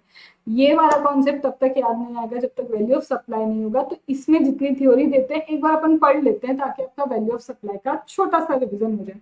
वैल्यू ऑफ सप्लाई में आता है सेक्शन नंबर 15। सेक्शन नंबर 15 किस चीज की बात करता है कि जब भी आप ट्रांसफर करते हो तो व्हाट इज पेड और पेबल, जो भी आपने पे या पेबल किया है वही अगर आपस में रिलेटेड पार्टी नहीं हो और सोल कंसिडरेशन हो, तो वही क्या हो जाता है मेरा ट्रांजैक्शन प्राइस। लेकिन यहाँ पे बोला है इस केस में जैसा कि एजेंट प्रिंसिपल है, और एजेंट प्रिंसिपल तो तुमने मेरे साथ पढ़ा है सेक्शन 15, रिलेटेड पार्टी में एजेंट और प्रिंसिपल भी है, तो मैम ये तो रिलेटेड हो गए। तो इसमें क्या बोल रहा है देखो, in the given case since Equilibrium is the sole agent, दोनों रिलेटेड हो गए, ठीक है। तो मैम इसका मतलब ये तो ट्रांजैक्शन रिलेटेड पार्टी के बीच में हो रहा है, हाँ जी ये ट्रांजैक्शन रिलेटेड पार्टी के बीच में हो रहा है। Further an activity or transaction qualifies supply only if undertaken for consideration, course furtherance or business. But ma'am यहाँ पे कंसिडरेशन नहीं है, आप बोल रहे हो रिलेटेड पार्टी है, दोनों के बीच में क्या चल रहा है, ट्रांजैक्शन चल रहा है, बट कंसिडरेशन नहीं। तो याद करो शेड्यूल 1 कहता है अगर रिलेटेड पार्टी के बीच में आपका क्या है, कोई ट्रांजैक्शन है, विदाउट कंसिडरेशन भी है, तो भी इसे हम सप्लाई मानेंगे। तो अब उसने सप्लाई की डेफिनेशन का रेफरेंस लेके बोला कि इसे सप्लाई कंसिडर करेंगे, तभी तो जीएसटी लगाओगे, और जीएसटी लगाने के लिए तो वैल्यू ऑफ सप्लाई कैलकुलेट करो। बोलता है फिर ऐसे केस में जब रिलेटेड पार्टी के साथ आपका ट्रांजैक्शन होता है, तो रिलेटेड पार्टी के साथ जब भी आपका ट्रांजैक्शन होगा, बस वो एजेंट नहीं होना चाहिए। तो लगता है आपका रूल नंबर 28। अब मैम ये रूल नंबर 28 लिया क्यों, बताऊंगी अभी, क्योंकि यहाँ पे 3 तरह के केस है। एक में आप अपने नाम पे इनवॉइस बना सकते हो, एक में अपने नाम पे इनवॉइस नहीं बना सकते हो। तो जब आप अपने नाम पे इनवॉइस बना पाओगे आप एजेंट प्रिंसिपल में आओगे, और अपने नाम पे इनवॉइस नहीं बना सकते तो रिलेटेड पार्टी में आओगे। देखते हैं आगे क्या। According to the value of supply between related party, इसीलिए वैल्यू ऑफ सप्लाई जो रिलेटेड पार्टी के बीच में कैलकुलेट होता है वो ऐसे कैलकुलेट होता है, पहले open market value, open market value नहीं है तो लाइक काइंड एंड क्वालिटी की वैल्यू। और अगर आप ये भी डिटरमाइन नहीं कर सकते हो, तो आप जब अनरिलेटेड पार्टी को दोगे, तो जितने में भी अनरिलेटेड पार्टी को दोगे उसका 90% हम क्या ले लेंगे, वैल्यू ले लेंगे, और उसी को मान लेंगे कि यही वैल्यू ऑफ सप्लाई है। अब हमारे केस में क्या है, where the recipient is eligible for full ITC, जहां पे रिसिपेंट किस चीज के लिए एलिजिबल है, फुल इनपुट टैक्स क्रेडिट के लिए एलिजिबल है, तो वैल्यू जो भी इनवॉइस में डिक्लेयर की गई होगी उसी को हम क्या मान लेंगे, ओपन मार्केट वैल्यू। इसको मैं अच्छे से समझाऊंगी, बस अभी मैं सिर्फ रीड कर रही हूँ। Open market value of goods is not available, लेकिन अगर ma'am open market value goods की अवेलेबल नहीं है, since messrs equilibrium not eligible for full ITC, value declared in invoice cannot be deemed to be open market value of the goods.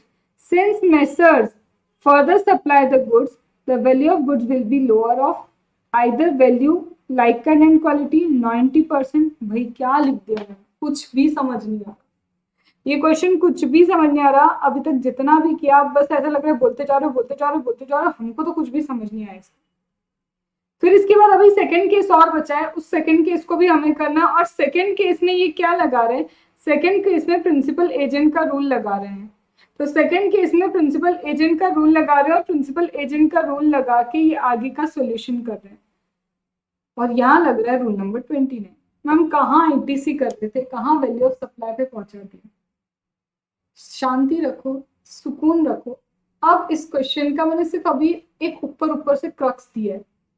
ये question value of supply का है, और ये question rule number 29 and 28 को बहुत सुंदर तरीके से समझा रहा है। रूल नंबर 28 एंड 29 के साथ साथ आपको इसके कंटेक्स्ट में जाके एक और चीज समझनी पड़ेगी कि जब भी किसी पर्सन को फुल आईटीसी मिलता है, तो वो पर्सन अपने इनवॉइस में जो भी वैल्यू लिखेगा उस वैल्यू को हम ओपन मार्केट वैल्यू कंसिडर करेंगे। लेकिन अगर इस पर्सन को आईटीसी नहीं मिलेगा, तो फिर उसने जो भी इनवॉइस में लिखा है उससे ओपन मार्केट वैल्यू कंसिडर नहीं किया जा सकता। इतनी बात समझो। अब मैं इसका एक शॉर्टकट लिख के डायरेक्टली आपको समझा रही हूँ, फिर आपके और ये रीडिंग आपको करनी रहेगी, ठीक है। चलो, इस क्वेश्चन को ना मैंने प्रॉपरली देख लिया है, कुछ मिस्टेक ना मुझसे इंटरप्रिटेशन में हो गई, जिसके लिए मैं बिल्कुल आपको सॉरी बोलूंगी। प्रॉब्लम क्या है, मुझसे एक चीज मिस हो गई इसमें। धीरे से समझते हैं, अच्छे से समझते हैं। क्वेश्चन में सब कुछ गलत नहीं बोला, एक छोटी सी चीज है जो हमने पढ़ने में चूक कर दी, मैंने पढ़ने में चूक कर दी। वो क्या है, देखो एक कॉन्सेप्ट आपने मेरे साथ किया था सेक्शन नंबर 15 के अंदर। सेक्शन नंबर 15 का वो कॉन्सेप्ट क्या कहता है कि मैम रिलेटेड पार्टी कौन होती है? ये बहुत अच्छा क्वेश्चन है ऑनेस्टली। मैम रिलेटेड पार्टी क्या होती है? सेक्शन नंबर 15 हमें सिखा रहा था कि रिलेटेड पार्टी क्या होती है। उसमें एक कॉन्सेप्ट पढ़ा था हमने सोल एजेंट का, कि अगर आपका कोई सोल एजेंट है वो आपकी रिलेटेड पार्टी होती है, अगर कोई सोल डिस्ट्रीब्यूटर है वो भी आपकी क्या होती है? Related party. अब जब मैंने केस नंबर 1 पढ़ा, वहां पे मैंने देखा कि बेंगलोर यूनिट जो है, बेंगलोर यूनिट का एक ही एजेंट है, वो खुद बोल रहे हैं कि ये मेरा एजेंट है। बेंगलोर यूनिट का एक ही एजेंट है, उन्होंने खुद बोला है कि वो इनवॉइस अपने नाम पे इशू कर सकता है, मतलब वो एजेंट है। लेकिन प्रॉब्लम ये है कि वो सोल एजेंट है, इसके अलावा कोई और एजेंट नहीं है बेंगलोर यूनिट का। तो जब आपका सोल एजेंट होता है कोई, तो आपका सोल एजेंट हो जाता है आपका रिलेटेड पार्टी। तो अब जब ट्रांजैक्शन रिलेटेड पार्टी के बीच में होता है, भले ही वो मैम विदाउट कंसिडरेशन हो, यहाँ पे कोई कंसिडरेशन नहीं है, स्टिल इसे हम बोलते हैं मैम सप्लाई। स्टिल हम इसे क्या बोलते हैं मैम? सप्लाई। तो यहाँ आपका एप्लीकेबल होगा रूल नंबर 29। तो जब हमने यहाँ पे इसे पढ़ा था ना, तो वो मिस क्या पता है क्या चीज हो गई थी? मुझसे मिस हो गई थी कि ये सोल एजेंट है। तो मैम जब ये सोल एजेंट है, इसका मतलब यहाँ पे देखो सेक्शन 15 यही कहता है कि दोनों पर्सन एसोसिएटेड नहीं होना चाहिए। तो जो तुमने ट्रांजैक्शन किया वही वैल्यू हम बोल देंगे, यही तुम्हारा ट्रांजैक्शन प्राइस है। यही बात की थी हमने, बस वो रिलेटेड नहीं होना चाहिए। और सोल जो कंसिडरेशन है, सोल कंसिडरेशन होना चाहिए। बट मैम बिकॉज ये सोल एजेंट है, तो बीइंग अ सोल एजेंट ये हो गया मैम रिलेटेड। रिलेटेड हो गया तो यहाँ पे इवन विदाउट कंसिडरेशन भी अब मैम सप्लाई होगा। तो ये जो विदाउट कंसिडरेशन भी अगर सप्लाई होगा तो शेड्यूल 1 में इसे कवर कर लिया जाएगा, क्योंकि ये क्या है? रिलेटेड पार्टी के बीच का ट्रांजैक्शन विदाउट कंसिडरेशन, और वो कवर होता है हमारे शेड्यूल 1 में। अब मैम ये तो सप्लाई है, सप्लाई है तो इसकी वैल्यू क्या होगी? तो वैल्यू ऑफ सप्लाई के रूल नंबर 28 में इसकी वैल्यू बताई है कि सबसे पहले तो ओपन मार्केट वैल्यू देख लो। लेकिन अगर ओपन मार्केट वैल्यू नहीं है तो लाइक काइंड एंड क्वालिटी के प्रोडक्ट तो होंगे, उनकी वैल्यू देख लो।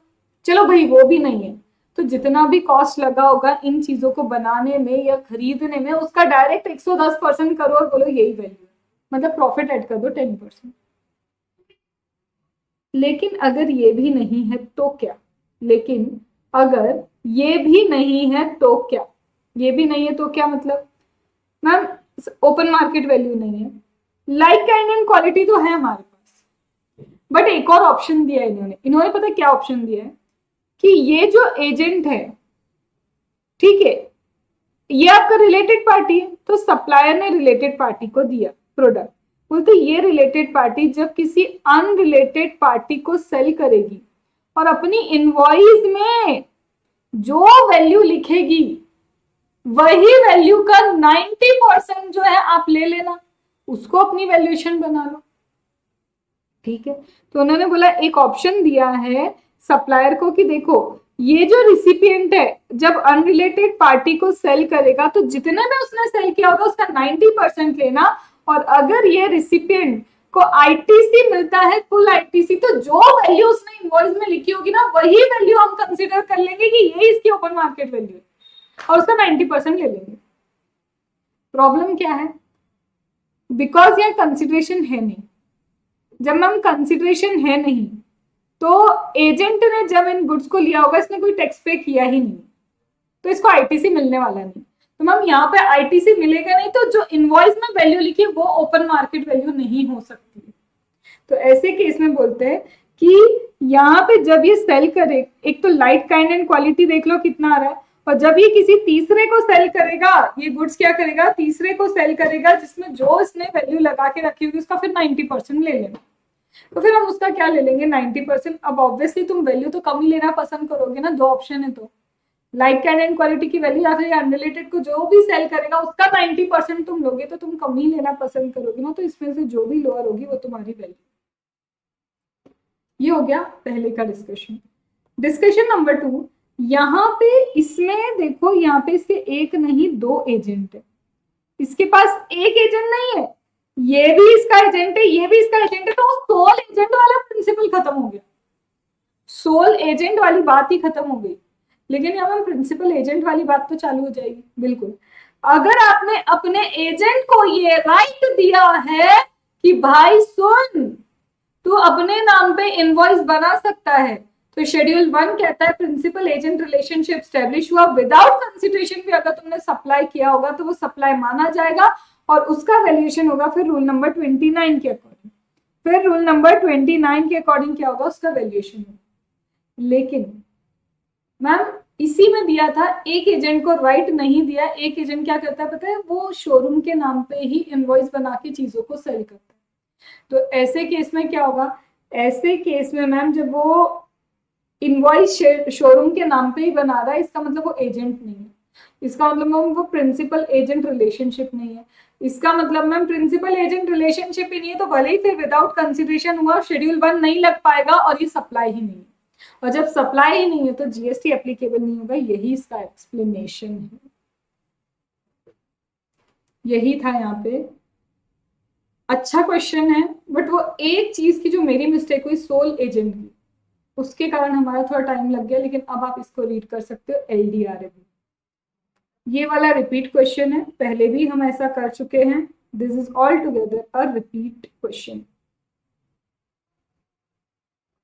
ये आपको खुद करना है, छोटा सा क्वेश्चन है, कुछ भी इसमें अलग सा नहीं है।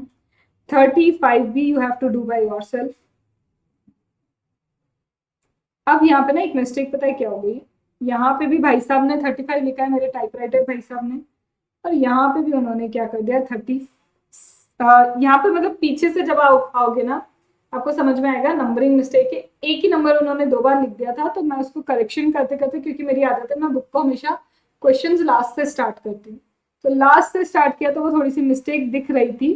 तो ऑल दो 36 यहाँ पे आपको क्या करना है, 36 अब मैं डिस्कस करा दूँ। अब ये 36 पता है टफ नहीं है, बट कॉस्ट पेट्रोलियम वाला एक कॉन्सेप्ट है, और वो कॉन्सेप्ट नहीं क्लैरिफिकेशन है। वो कॉस्ट पेट्रोलियम के ऊपर इन्होंने ये क्वेश्चन बना के छोड़ दिया बस, तो हर क्लैरिफिकेशन भी आपके लिए इंपॉर्टेंट है। Within 10 minutes hardly we will be discussing it. Sukhdev एक माइनिंग इंजीनियर है, उसका भैया लिमिट क्रॉस हो चुकी है, इसलिए उसने जीएसटी रजिस्ट्रेशन महाराष्ट्र में ले लिया। मार्च के बारे में सारी चीजें बताई जा रही है, जो भी ट्रांजैक्शन मार्च में हुआ कुछ वो चीजें बताई जा रही है। आपको बोला है टैक्स पेबल कितना होगा, कैश में डायरेक्ट बोला भाई, सीधी बात, नो बकवास। कैश, मुझे कैश में कितना टैक्स पे करना आपको बस ये बता। उसने कुछ बॉन्ड फाइल किए, कुछ एलयूटी फाइल की है जीरो रेटेड सप्लाई के रिस्पेक्ट में, और ये सारा उसका दे दिया ब्यौरा। बोलते हैं Sukhdev being an operating member in mining and exploration service at Mumbai has provided services to joint venture. अब यहाँ पे पता है एक जॉइंट वेंचर का कैपिटल कंट्रीब्यूशन वाला भी कॉन्सेप्ट है, वो भी एप्लीकेबल है। ये भी क्लैरिफिकेशन है, ये क्वेश्चन ही क्लैरिफिकेशन के ऊपर बना। बोलते हैं कि ये सुखदेव जो है, सुखदेव ने अपने जॉइंट वेंचर को कुछ सर्विसेज प्रोवाइड की। क्यों बोला मैंने अपने जॉइंट वेंचर, क्योंकि वो उसका पार्टिसिपेंट भी है। तो सुखदेव ने अपने ही जॉइंट वेंचर को कुछ सर्विसेज प्रोवाइड की है, और उसको ये लगता है, he believes that the consideration received from joint venture is cost petrol and not taxable। बोलता है ये जो जॉइंट वेंचर से उसको पैसा मिला है इस पे टैक्स नहीं लगेगा, क्योंकि उसको लगता है कि ये जो है एक तरह से क्या है, कॉस्ट पेट्रोल है, मतलब कॉस्टिंग ही वो रिकवर कर रहा है, कैपिटल कंट्रीब्यूशन मान के चल रहा है भाई। उसको समझते हैं क्या है, समझाएंगे इसको भी और आपको भी कि ये सही है या गलत है। तो इसको लगता है भाई जीएसटी तो नहीं लगेगा इस 12 लाख पे। अब उसने कुछ परचेस किया, तो आईटीसी की बात आ गई। उसने आउटसाइड द स्टेट से कुछ परचेस किया ताकि वो सर्विस रेंडर कर पाए, और वो परचेस है 6 लाख। अब एक चीज, इस चीज के लिए उसने क्या किया है, सर्विसेज ली। अगर सपोज करो इस पे टैक्स नहीं लगा तो इसका आईटीसी भी नहीं मिलेगा, और अगर इस पे टैक्स लगा तो इस पे उसका आईटीसी भी मिलेगा। तो देखते हैं क्या होगा।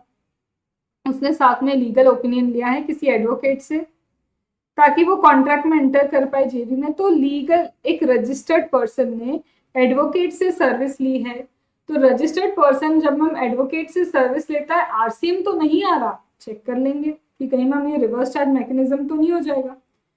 इसने साथ ही साथ एकोमोडेशन लिया गवर्नमेंट से, गवर्नमेंट ने एक रजिस्टर्ड पर्सन को रेंट पे दिया है कुछ, तो उसकी चार्जेस 2 लाख है। मैम कहीं ये भी आरसीएम में तो नहीं आएगा, देखते हैं, पता नहीं, इसको भी चेक कर लेंगे। फिर बोलता है he gets a portion of petrol as a part of compensation while exploring the petrol reserves in Bombay Highway, which as per the contract with government is cost petrol 6 lakh। बोलते इसको कुछ तो portion मिला जिससे ये बोल रहे हैं with government is the part of cost petrol, contract के हिसाब से इसको कुछ 6 लाख रुपीज मिले जिससे बोला जा रहा है ये कॉस्ट पेट्रोल का ही पार्ट है। देखते हैं ये क्या है। उसने सेल किया इस पेट्रोल को एससीजेड यूनिट डेवलपर को, और मैम जब एससीजेड यूनिट और डेवलपर को सेल हो जाता है ना, इसे तो मैम बोलते हैं जीरो रेटेड सप्लाई, तो इसके ऊपर तो फॉर श्योर है कि मैम कुछ टैक्स नहीं लगेगा। फिर मैम इसको अब कंसिडरेशन रिसीव हुआ, मतलब कुछ तो इसने फिर सेल वेल किया, क्योंकि इसने ट्रांसफर किया कोई टेनेंसी राइट, इसका इसको कंसिडरेशन रिसीव हुआ है which according to Sukhdev is not liable to GST, और इसको लगता है इस पर जीएसटी इसलिए नहीं लगेगा क्योंकि भाई साहब ने ऑलरेडी स्टैम्प ड्यूटी दे दिया। समझाएंगे इनको कि स्टैम्प ड्यूटी लग भी गया है तो उसका मतलब ये नहीं कि आपको जीएसटी नहीं लगेगा, आपको जीएसटी फिर भी लगता है। तो इन्होंने भैया कुछ तो ट्रांसफर किया टेनेंसी राइट्स, और इनको ऐसा मिसकंसेप्शन है कि स्टैम्प ड्यूटी लग गया है तो इनको जीएसटी नहीं लगेगी। इन्होंने वायलेशन किया है कुछ टर्म्स का, तो सुखदेव ने पे किया लिक्विडेटेड डैमेज टू गवर्नमेंट, क्योंकि इन्होंने कोई टर्म्स ऑफ एग्रीमेंट को वायलेट किया तो इनको लिक्विडेशन डैमेज किसको पे करने पड़ गए, गवर्नमेंट को पे करने पड़ गए। अब मैम ये लिक्विडेटेड डैमेज पे जो इसने पे किया है इसको इसका आईटीसी मिलेगा, देखते हैं। इसके बाद बोला he has been assigned right to collect royalty on behalf of Maharashtra government, excess royalty collection contractor बन गए ये। मेगा एग्जामिनेशन में कुछ तो एक्सेस रॉयल्टी कलेक्शन कॉन्ट्रैक्टर पड़ा था, और बोलते हैं he has notice that mining holder ने 2 लाख रुपीज कम पे किए हैं आईजीएसटी के। तो माइनिंग लीज होल्डर ने 2 लाख कम पे किए, मतलब इतना तो इसका एग्जाम नहीं होगा, उल्टा इतना इसको भरना पड़ेगा। देखते हैं इसका कॉन्सेप्ट भी क्या है, समझेंगे। He has sold self fabrication machine through his agent in Mumbai। उसने क्या किया, अपने एजेंट के थ्रू कोई मशीन है जो सेल की, तो सेल्फ फैब्रिकेशन मशीन उसने सेल की अपने ही एजेंट के थ्रू मुंबई में, that has been used for 2 years, जिसे 2 साल से यूज करते आ रहे थे। that has been used for how many years, that has been used for 2 years। तो 2 साल से जिस चीज को यूज कर रहे थे उसको सेल कर दिया अपने एजेंट के through, the value for which is not available in market. अब इस चीज का ओपन मार्केट वैल्यू नहीं है, और एजेंट ने इसको इमीडिएटली अनरिलेटेड पार्टी को ही सेल किया। तो भाई एजेंट ने एक अनरिलेटेड पार्टी को 2 साल पुरानी मशीन जो मेरे कैपिटल गुड्स थे उसको सेल किया। बाकी ये मैम कुछ तो ओपनिंग बैलेंस दिया है, कैश लेजर का, क्रेडिट लेजर का, ये सारे ओपनिंग बैलेंस इन्होंने हमको दे के रखे हैं। आगे क्या बोला है, सप्लाई वही 9% सीजीएसटी एसजीएसटी 18%, और इसके अलावा supply of goods are taxable at 2.5% and SGST इतना। तो सर्विसेज पे जो टैक्स लगेगा वो 99% है, गुड्स की सप्लाई पे जो टैक्स लगेगा वो इतना परसेंट है। Again a good question. अब ये क्यों गुड क्वेश्चन है वो समझते जाना। हमने सबसे पहले बात की थी सुखदेव की। ये जो सुखदेव भाई साहब हैं, सुखदेव भाई साहब अपने ही ज्वाइंट वेंचर को कुछ सर्विसेज प्रोवाइड करते हैं जिसके लिए उनको 12 लाख रुपीज रिसीव होता है, जिसके लिए उसको क्या रिसीव होता है, 12 लाख रुपीज हो जाता है रिसीव। ठीक है, अब यहाँ पे आगे क्या बोला है कि ये 12 लाख रुपीज पे इन भाई साहब को लगता है कि कोई भी टैक्स पे नहीं होगा। मैं थोड़ा स्लो जा रही हूँ उसके लिए क्योंकि सारे क्लैरिफिकेशंस आपको रिकॉल करवाने होंगे। इनको लगता है कि इस पे तो कोई टैक्स पे नहीं होगा। अब क्या सच में टैक्स पे नहीं होना चाहिए था? मैम ये तो टैक्स पे हो गया, क्यों हो गया अब समझो। जॉइंट वेंचर का एक क्लैरिफिकेशन है कि जब जॉइंट वेंचर का ही मेंबर अपने जॉइंट वेंचर को कोई भी सर्विस प्रोवाइड करता है तो उसे हम कैपिटल कंट्रीब्यूशन नहीं बोलते। उसका मतलब है बिकॉज उसने सर्विस दी इसीलिए उसको क्या मिला है, कंसिडरेशन मिला है, that mean it is supply, ये सप्लाई ही है।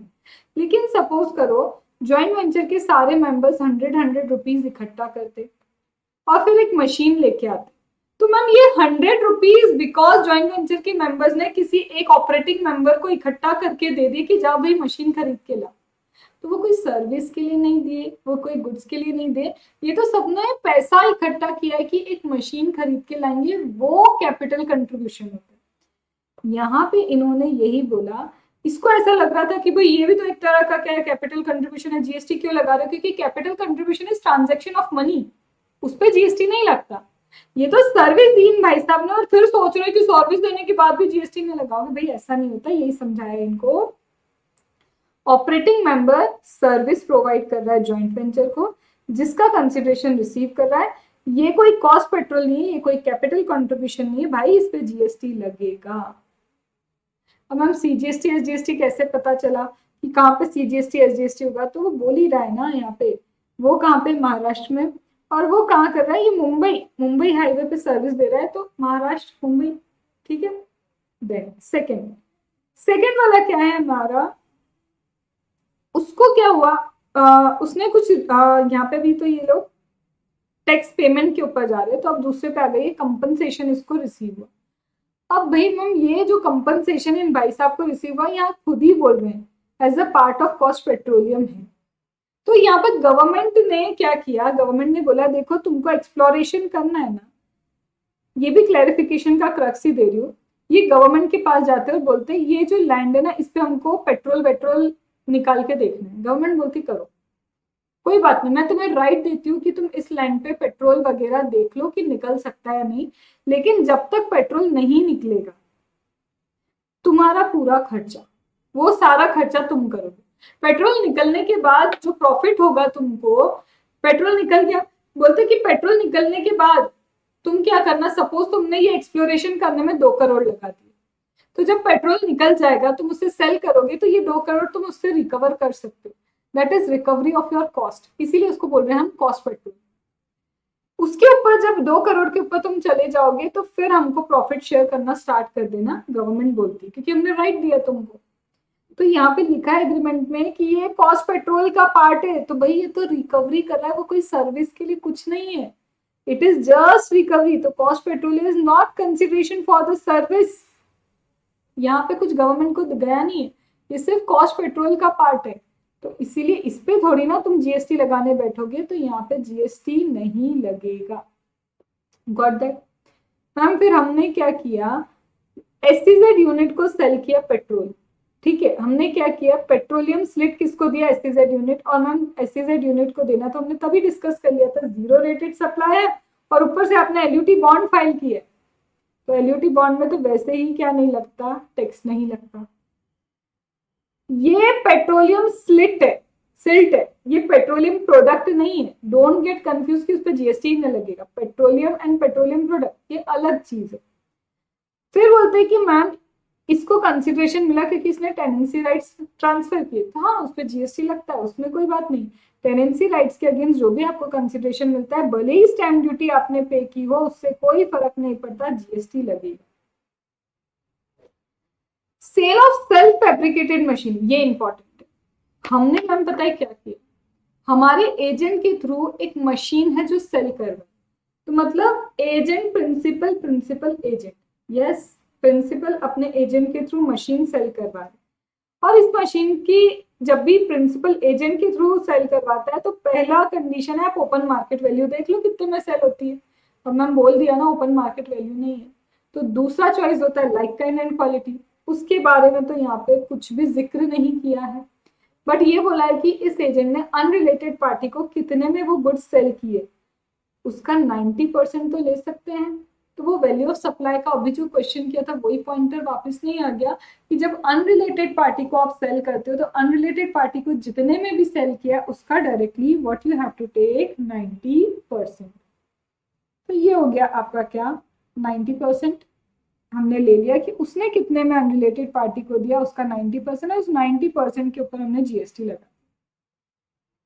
ये बन गई मैम मेरी आउटवर्ड टैक्स लायबिलिटी। बट अभी मैम रिवर्स चार्ज मैकेनिज्म का आपको कहीं कहीं देखना था ना, ये देखो लीगल सर्विस ली उसने एडवोकेट से, ये आ गया मेरा रिवर्स चार्ज मैकेनिज्म में। मैम रेंट पे लिया इमूवेबल प्रॉपर्टी गवर्नमेंट से, तो एक रजिस्टर्ड पर्सन जब भी इमूवेबल प्रॉपर्टी गवर्नमेंट से रेंट पे लेता है वो भी आता है भाई आरसीएम में। Then assignment by state government, ERCC, excess royalty collection वाले मेगा एग्जामिनेशन में पता है क्या लिखा है कि अगर आप एक एक्सेस रॉयल्टी कलेक्शन कॉन्ट्रैक्टर हो, गवर्नमेंट आपको ये राइट देती है कि आप जाके रॉयल्टी कलेक्ट करो। गवर्नमेंट बोलती है देख मैंने तेरे को राइट दिया कि तू क्या कर, रॉयल्टी कलेक्ट कर। उसके बदले में गवर्नमेंट क्या बोलेगी कि कंसिडरेशन दो, मुझे राइट मिल रहा है सप्लाई ऑफ सर्विस है गवर्नमेंट की तरफ से, तुम गवर्नमेंट को कुछ कंसिडरेशन दो। गवर्नमेंट बोलती है उस कंसिडरेशन पे हम जीएसटी नहीं लगाएंगे, तेरा जीएसटी एग्जाम कर देंगे। कितना एग्जाम करेंगे सुनना, तुम जब ये कलेक्शन करके आ रहे हो ना रॉयल्टी का, तो तुम कलेक्शन किससे करते हो, माइनिंग लीज होल्डर से। तो बोलते हैं अगर माइनिंग लीज होल्डर ने क्या किया है, गवर्नमेंट बोलती है एक्सेस रॉयल्टी कलेक्शन कॉन्ट्रैक्टर, तुम हर बार हमें क्या करो, एक पीरियडिक टाइम दिया है कि आप एक अकाउंट बना के दो हमें कि माइनिंग लीज होल्डर ने कितना जीएसटी पे किया।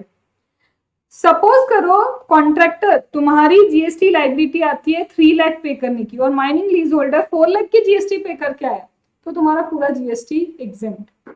लेकिन तुम्हारी 3 लाख की लाइबिलिटी आती है और माइनिंग लीज होल्डर सिर्फ कितने पे करके आए, 2 लाख, तो 1 लाख तुम्हें पे करने पड़ेंगे, तुम्हारा एग्जेम्पशन सिर्फ 2 लाख तक होगा। मतलब माइनिंग लीज होल्डर कितना पे कर रहा हो, तुम्हारी लाइबिलिटी क्या है। अगर तुम्हारी लाइबिलिटी से ज्यादा माइनिंग लीज होल्डर गवर्नमेंट को जीएसटी पे कर चुका तो तेरे को एग्जाम कर देंगे, लेकिन अगर कुछ कम पड़ गया तो वो तेरे को पे करना पड़ेगा। और यहाँ पे कितना कम पड़ा था, 2 लाख रुपीज कम पड़ा था, तो वो इसको कैश से पे करना पड़ रहा है। तो ये पूरी हो गई मेरी क्या, लाइबिलिटीज। वो रिवर्स चार्ज मैकेनिज्म वगैरह की ओवरऑल टोटल क्या हो गई, लाइबिलिटी। ये सारी हमारी क्या हो गई, ये टोटल हमने कर लिया, ये सब क्या हो गई, टोटल हमारी लाइबिलिटी। अब ma'am credit calculation, opening balance मुझे दे के रखा है, यस ओपनिंग बैलेंस दिया है। फिर ma'am interstate purchase of machine, legal service, renting of immovable property, excess royalty collection contract, ये सब क्या हो गया मैम, ये यहाँ पे इतनी सारी चीजें क्या आ गई। देखो आईटीसी का ओपनिंग बैलेंस है तुम्हारे पास, इसमें कोई शक नहीं। इसको 1 मिनट के लिए अगर मैं इग्नोर करूं तो legal service, reverse charge mechanism में जो आप टैक्स पे करते हो उसका आईटीसी आपको मिल जाता है। रिवर्स चार्ज मैकेनिज्म में जो टैक्स पे करते हो उसका आईटीसी आपको मिल जाता है। रिवर्स चार्ज मैकेनिज्म में जो पे करते हो उसका आईटीसी आपको मिल जाता है, वही यहाँ पे लिख के रखा है। बट मैम ये क्या है, interstate purchase of machinery, interstate purchase किया हमने मशीनरी कितने का, 6 लाख रुपीज का। ये क्या है, since the goods and service are used for effecting taxable supply including zero rated supply, full ITC will be allowed. Ma'am ये हमको समझ नहीं आया, ये इंटरस्टेट सप्लाई का ये क्या लिखा है कि इंटरस्टेट परचेस ऑफ मशीनरी और उसका आईटीसी आपने यहाँ पे क्यों लिया। तो आ जाते हैं वापस हम यहाँ पे, हमने एक मशीनरी खरीदी थी, कहाँ है वो पॉइंट, कहाँ गया, यस ये रहा। He has purchased certain machinery from outside state, मतलब इसने अपनी स्टेट से बाहर से, मतलब इंटर स्टेट परचेस की है मशीनरी, ताकि वो सर्विसेज दे सके जॉइंट वेंचर को, ताकि वो क्या कर सकते हैं, to render the service to joint venture, joint venture को वो सर्विस दे पाए, कहाँ पे, मुंबई हाईवे पे।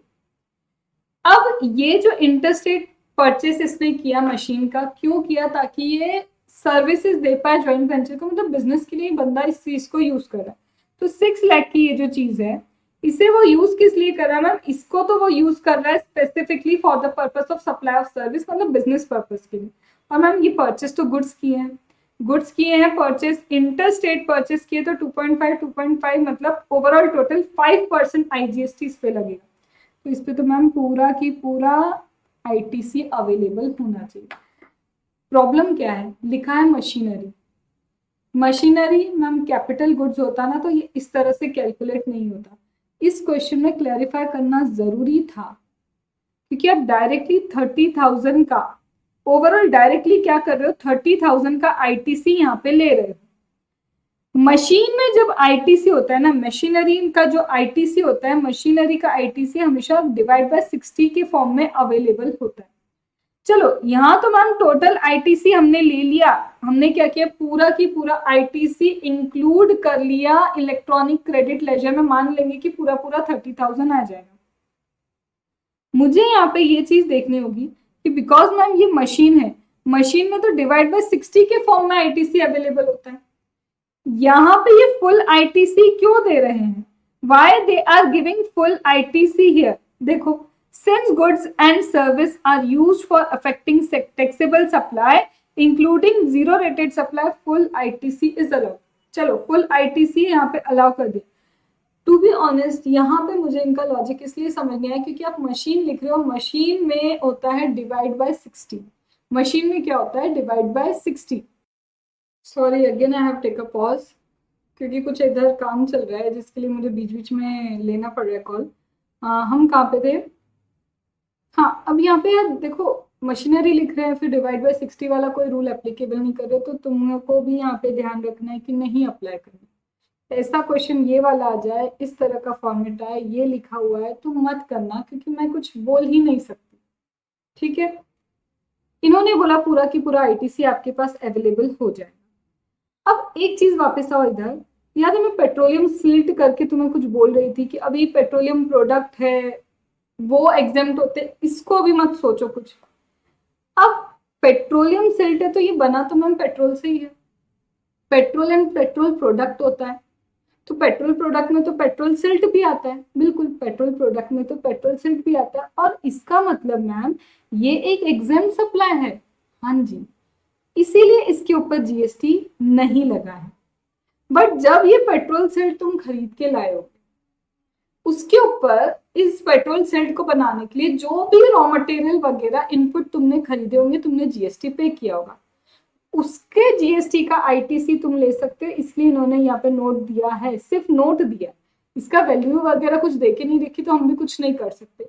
तो ओवरऑल मैं ये कहना चाहती हूँ कि इन्होंने ओपनिंग बैलेंस लिया, मशीनरी का आईटीसी पूरा ले लिया, देखो आईटीसी पूरा ले लिया, यूटिलाइजेशन के बारे में अभी इन्होंने वैसे भी कुछ नहीं बोला है, तो इसलिए मैं अभी सोच रही हूँ कि चलो 30,000 यहाँ लिया क्योंकि इन्होंने आगे भी यूटिलाइजेशन के बारे में डिवाइड बाय 60 कुछ नहीं किया तो हमने भी नहीं किया।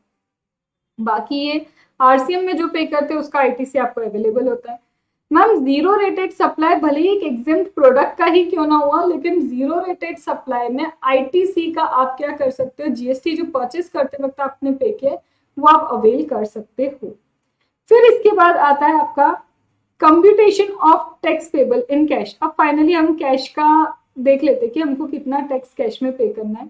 तो यहाँ पे हमारी आउटवर्ड टैक्स लाइबिलिटी जो हमने पहले कैलकुलेट की थी, फिर यहाँ से हम क्या करेंगे, ओवरऑल हमारे पास आईजीएसटी का कितना बैलेंस है, सीजीएसटी एसजीएसटी का आईटीसी बैलेंस कितना है, वो हम क्या करेंगे कैलकुलेट, और ये और कुछ नहीं है, ये है आपका मैनर ऑफ यूटिलाइजेशन। इस क्वेश्चन को लिख के करना जरूरी है, लिख के करना जरूरी इसलिए क्योंकि इन्होंने यहाँ पे जो मैनर ऑफ यूटिलाइजेशन के यहाँ पे टोटलिंग देके नहीं रखी।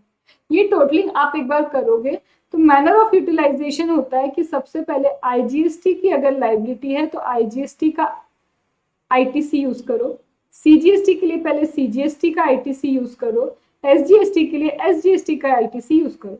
अगर फिर भी इसमें कुछ बच रहा है तो इन दोनों के लिए यूज करो, इसमें कुछ बच रहा है तो इसके लिए यूज होता है, इसमें कुछ बच रहा है तो इसके लिए यूज होता है। ये आपस में एक दूसरे के लिए यूज कभी नहीं हो सकते, उस रूल के अकॉर्डिंग ही सिर्फ आपको क्या करना है, यूटिलाइजेशन देखना। मैम ये क्या लिखा है आपने, पेमेंट ऑफ लिक्विडेटेड डैमेज। देखो जब भी आप लिक्विडेटेड डैमेज पे करते हो तो ये लिक्विडेटेड डैमेज जब आप गवर्नमेंट को पे कर रहे हो तो पहली चीज तो इसमें मेगा एग्जेम्पशन आता है, इस पे कोई टैक्स नहीं लगता, और जब टैक्स नहीं लगता तो इस पे क्या नहीं आता, आईटीसी भी नहीं आता, because it is exempt from GST. बस दैट इज इट, और कुछ भी नहीं। क्वेश्चन में मेन चीज ये है, यहाँ पे सारी चीजें क्लैरिफिकेशन बेस्ड थी, पूरा क्वेश्चन क्लैरिफिकेशन के ऊपर। अभी जो मैंने बोला इसके बाद एक शॉर्ट में आप क्या करो, फिर से देखो, इसको सॉल्व करोगे अब आपसे ये सॉल्व हो जाएगा। अब जो लास्ट क्वेश्चन है मेरा, that is actually question number 37, वो है इनपुट सर्विस डिस्ट्रीब्यूटर का।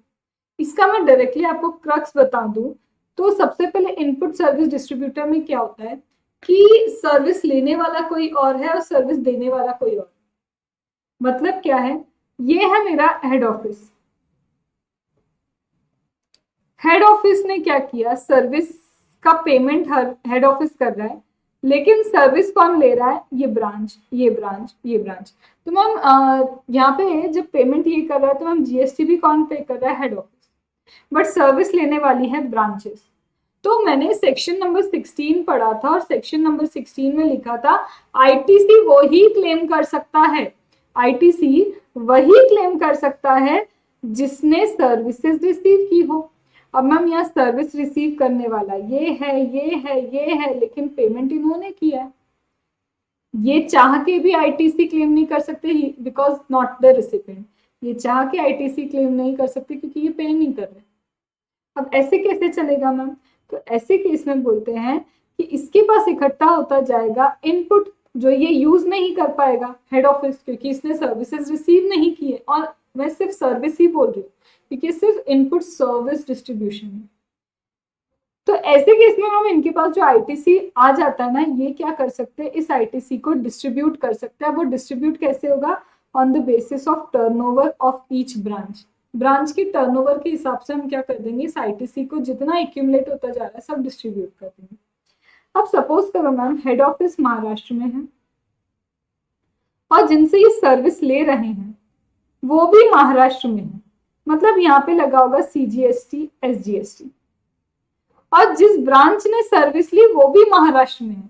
तो मैम ये सीजीएसटी एसजीएसटी डिस्ट्रीब्यूट होगा सीजीएसटी एसजीएसटी के फॉर्म में ही, क्योंकि इंट्रा इंट्रा इंट्रा चल रहा है। लेकिन अगर मैम ये महाराष्ट्र की जगह ये ब्रांच होती पंजाब में, तो अब सीजीएसटी एसजीएसटी के फॉर्म में ये आईटीसी डिस्ट्रीब्यूट नहीं होगा, अब आपको लिखना पड़ेगा आईजीएसटी।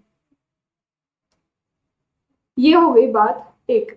दूसरा मैम, हम जो यहाँ से सर्विस ले रहे हैं ना, वो सर्विस लेने वाला जो पर्सन सर्विस दे रहा है वो महाराष्ट्र नहीं, वो सपोज करो मैम राजस्थान में, मतलब यहाँ पे लगा आईजीएसटी। और मैम ये आईजीएसटी लगा और ये यहाँ पे ब्रांच जो है जो एक्चुअल सर्विस ले रही है वो क्या, वो कहाँ पे, मतलब ये सर्विस का यूटिलाइजेशन जो ब्रांच कर रही है वो महाराष्ट्र में ही वो ब्रांच, लेकिन आप आईजीएसटी को आईजीएसटी के फॉर्म में ही डिस्ट्रीब्यूट करेंगे, ये सीजीएसटी एसजीएसटी के फॉर्म में डिस्ट्रीब्यूट नहीं होता। मैम अब ये जो सर्विस लेने वाली ब्रांच है ये महाराष्ट्र में नहीं है, ये पंजाब में, तो भी आईजीएसटी आईजीएसटी के फॉर्म में ही क्या होगा, डिस्ट्रीब्यूट होगा। ये मेन चीज है आपके इनपुट सर्विस डिस्ट्रीब्यूशन के बारे में। मैम कभी ऐसा हो सकता है कि किसी ब्रांच का टर्नओवर इस बार का नहीं हो, तो आप लास्ट क्वार्टर का जो इमीडिएट लास्ट क्वार्टर का टर्नओवर है वो ले सकते हो। मैम जिस तरह से एलिजिबल क्रेडिट आप टर्नओवर बेसिस पे डिस्ट्रीब्यूट करते हैं, उसी तरह से इनएलिजिबल क्रेडिट भी टर्नओवर बेसिस पे ही डिस्ट्रीब्यूट होता है। तो एलिजिबल भी टर्नओवर बेसिस पे होगा, इनएलिजिबल दोनों सेपरेटली डिस्ट्रीब्यूट होंगे। सीजीएसटी अलग डिस्ट्रीब्यूट होगा, एसजीएसटी अलग डिस्ट्रीब्यूट होगा, आईजीएसटी आपका अलग डिस्ट्रीब्यूट होगा। तो ये बहुत छोटा क्रक्स मैंने इनपुट सर्विस डिस्ट्रीब्यूटर का आपको दिया। इनपुट सर्विस डिस्ट्रीब्यूटर रजिस्टर्ड है केरल में, तो केरला में भाई ये रजिस्टर्ड है। इन्होंने ब्यौरा उठाया है कि क्रेडिट डिस्ट्रीब्यूशन करेंगे। मंथ का फॉर द मंथ कुछ डिटेल दिए गए हैं। Turnover in the relevant month each of the unit, ये टर्नओवर क्यों दिया भाई, टर्नओवर बेसिस पे ही तो डिस्ट्रीब्यूशन होता है मैम, तो मुंबई, बैंगलोर, हैदराबाद, त्रिवेंद्रपुरम, इन सबका टर्नओवर दिया है। जितना हमारे पास आईटीसी अवेलेबल है इस मंथ का सीजीएसटी एसजीएसटी एंड आईजीएसटी का वो है 48 लाख, तो ओवरऑल हमारे पास इतना available. From the above ITC exclusive to Bangalore unit, ITC देखो कई बार क्या होगा जब हेड ऑफिस पेमेंट करता है तो स्पेसिफिकली सिर्फ एक ब्रांच के लिए भी पे कर सकता है कि यही ब्रांच को सर्विस देना है। हेड ऑफिस ने किसी से सर्विस लेने के लिए पेमेंट दिया, उसको बोला सिर्फ इस ब्रांच को ही वो सर्विस प्रोवाइड करनी, तो मैम ये तो आईटीसी फिर एक्सक्लूसिव है, तो एक्सक्लूसिव आईटीसी तो डायरेक्टली एक्सक्लूसिव वाले को ही जाएगा, उसमें कोई शर्त नहीं है। लेकिन जहाँ पे कोई सर्विस कॉमनली सारी ब्रांच यूज करते हैं वहां टर्नओवर बेसिस पे डिस्ट्रीब्यूशन होता है। तो बेंगलोर यूनिट का आईजीएसटी है, तिरुवनंतपुरम एंड हैदराबाद यूनिट का एक्सक्लूसिव आईजीएसटी तुम्हारा क्या है, आईटीसी है, लेकिन ये आईटीसी सीजीएसटी एसजीएसटी के फॉर्म में। Rest of the credit available is allocable as common credit to all the units. इसके अलावा जितना क्रेडिट है वो कॉमन क्रेडिट है and is receive from local supplier of Kerala, और ये सर्विस केरला के बंदे से ही ली गई थी। इसके अलावा जितना भी है वो CGST SGST जो भी है, जो आपका क्या है, इसके अलावा जितना भी क्रेडिट है, मतलब हमने क्या माइनस किया, 12 6 48 में से 12 गया, 6 गया, इसके अलावा जितना भी क्रेडिट है आपका वो क्या है, वो क्रेडिट बाकी सबके लिए है, कॉमन सर्विस के लिए, और ये सर्विसेज ली गई थी किसी लोकल सप्लायर से, मतलब वही CGST SGST वाली सर्विस है। Basic value of the debit note received during the month in respect of previous supply with rate of tax 12% IGST being charged and shown separately। अब इसको देखेंगे ये क्या है कि हमें कुछ डेबिट नोट रिसीव हुआ है कि हमने किसी को एक्स्ट्रा पेमेंट कर दिया तो सामने वाले ने हमको डेबिट नोट दे दिया, ऐसा समझो। तो हमारे पास कुछ डेबिट नोट रिसीव हुआ है जिसपे 12% का टैक्स है IGST का। Total value of credit note, इसी तरह से हमारे पास क्रेडिट नोट भी है, ठीक है, जो एक्सक्लूसिवली केरला यूनिट के ही हैं। तो एक्सक्लूसिवली केरला यूनिट के लिए जो क्रेडिट नोट है वो उसका भी कुछ अमाउंट वगैरह हमको दिया है जिसपे इतना इतना GST होगा। ये सिर्फ ये पूछना चाह रहे हैं कि हमको बताओ कितना। Also make your comment regarding the amount of ITC in credit note if exceed the ITC from invoice and debit note. तो कुछ इन्होंने कमेंट वेमेंट भी हमसे पूछ के रखा है, समझते हैं कि क्या बोल रहे हैं। सबसे पहले मेरी बात सुनो, जो एक्सक्लूसिव है, एक्सक्लूसिव के फॉर्म में हो जाएगा डिस्ट्रीब्यूट, इसके बारे में सोचना ही नहीं। तो बेंगलोर यूनिट का पहले हमने यूनिट वाइज बाइफर्केशन कर लिया, unit wise CGST SGST IGST CGST SGST IGST ऐसे डिस्ट्रीब्यूट कर लिया। एक्सक्लूसिव जाएगा एक्सक्लूसिव को, एक्सक्लूसिव जो है CGST SGST वो जाएगा एक्सक्लूसिव को, यहाँ पे कोई प्रॉब्लम नहीं है। बट मैम जो कॉमन क्रेडिट है वो टर्नओवर बेसिस पे जाता है, तो मेरा टोटल कॉमन क्रेडिट में से याद है मैंने क्या बोला था, 48 में से आप 12 माइनस कर दो, 6 माइनस कर दो, जो बचा कुचा है टर्नओवर बेसिस पे, टर्नओवर के रेशियो में आपका डिस्ट्रीब्यूट हो जाएगा। लेकिन डिस्ट्रीब्यूट करते वक्त ये याद रखना, अगर सेम स्टेट है, तुमने केरल से सर्विस ली और केरल का ही ब्रांच यूज कर रहा है, तो अगर यहाँ पे CGST SGST है तो CGST SGST के फॉर्म में ही डिस्ट्रीब्यूट होगा। लेकिन केरल से लिया है और लेने वाली ब्रांच पंजाब में है और ये CGST SGST, तो वो डिस्ट्रीब्यूट होगा IGST के फॉर्म में, और वो चीज तुम्हें यहाँ पे करने पे मिलेगी जरूर। मैं कैलकुलेशन नहीं करवा रही क्योंकि ऑलरेडी हमारा वीडियो का टाइम एक्सटेंड हो रहा है, बट यहाँ पे जब आप डिस्ट्रीब्यूशन करेंगे तो वो डिस्ट्रीब्यूशन करते वक्त आपको समझ में आएगा कि डिस्ट्रीब्यूशन CGST का जरूरी नहीं है हर जगह CGST के फॉर्म में ही चले जाए।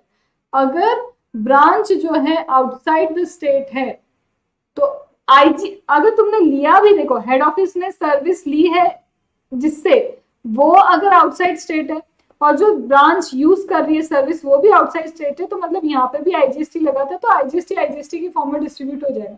बट CGST का केस ये नहीं होता, बस ये चीज तुम्हें ध्यान रखनी है। देन इसके बाद बोलते मैम हमारे पास बोला एडिशनल ITC। ये एडिशनल ITC क्या है, 6 लाख। अब ये क्या दिया है, हमें कुछ डेबिट नोट रिसीव हुए थे फ्रॉम द सप्लायर, हमें सप्लायर से कुछ डेबिट नोट रिसीव हुए थे, वो कितने के थे भैया, डेबिट नोट 50 लाख के डेबिट नोट्स हमें रिसीव हुए थे जिसपे 12% का IGST था। तो मैम जब ये डेबिट नोट रिसीव हुआ है, ये एडिशनल ITC भी जो 6 लाख का, ये भी टर्नओवर के फॉर्म में सबको क्या हो जाएगा, डिस्ट्रीब्यूट होगा। डेबिट नोट का भी इशू होता है कि सपोज करो मैंने किसी को पेमेंट कर दिया, अब मैंने पेमेंट कर दिया तो मैंने टैक्स भी पे कर दिया होगा, अब पता चला वो डिफेक्टिव निकल गई चीजें, वो हमारे क्वालिफिकेशन के हिसाब से चीजें नहीं, तो उसने मुझे वो चीजों को वापस कर दी, ठीक है। तो मैंने उसको क्या किया, मैंने उसको वो चीजें वापस कर दी कि मुझे नहीं चाहिए, बट मेरा पैसा तो उधर अटक गया, वो मुझे दे देगा डेबिट नोट, वो पैसा वापस नहीं दे रहा, वो बोला डेबिट नोट कि आगे चल के आप कुछ भी खरीद सकते हो, कर सकते हो, तो एक डेबिट नोट दे दिया कि आपके पास रखो, ये आपकी एसेट्स हमारे पास है, तो उसके ऊपर भी जो ITC है वो मुझे अवेल हो जाएगा। लेकिन उसका आपको डिस्ट्रीब्यूशन अगेन कैसे करना है, टर्नओवर रेशियो में डिस्ट्रीब्यूशन करना है। जब हम इसी तरह से डेबिट नोट का डिस्ट्रीब्यूशन होता है, तो क्रेडिट नोट अगर मुझे मिला है तो वो क्रेडिट नोट वाले भी तो डिस्ट्रीब्यूशन होने चाहिए। जब मैम आपको डेबिट नोट मिला है तो क्रेडिट नोट वाला भी डिस्ट्रीब्यूशन होना चाहिए। लेकिन याद करो, क्रेडिट नोट के रिस्पेक्ट में उन्होंने पता है क्या लिखा है, वो एक्सक्लूसिव है। किसके लिए पता है? Credit note. Credit note exclusive Kerala unit के लिए ही है, तो यहाँ डिस्ट्रीब्यूशन की जरूरत ही नहीं। तो इसके ऊपर सीजीएसटी एसजीएसटी कितना लगेगा वो हम अगर कैलकुलेट करेंगे तो आफ्टर कैलकुलेशन इजीली हम सीजीएसटी एसजीएसटी केरल यूनिट को ही एलोकेट कर देंगे। अब ओवरऑल टोटल आईटीसी इनके पास कितना है वो हम कैलकुलेट कर लेते हैं कि total ITC apportion to each unit, हर एक यूनिट को कितना आईटीसी हमने क्या किया, अपोर्शन किया। लेकिन अब एक चीज इसमें बहुत अच्छे से याद रखना, क्रेडिट नोट उल्टा है, हमें पैसा देना है, तो यहाँ पे ये माइनस वाला फिगर है। ये डेबिट नोट था, डेबिट नोट पॉजिटिव फिगर्स देते हैं, लेकिन ये नेगेटिव फिगर दे रहा, तो ये यहाँ पे क्या आ गया, मेरा नेगेटिव फिगर आ गया, नेगेटिव अमाउंट गया है। मतलब क्या है इसका यहाँ पे नेगेटिव अमाउंट जाने का?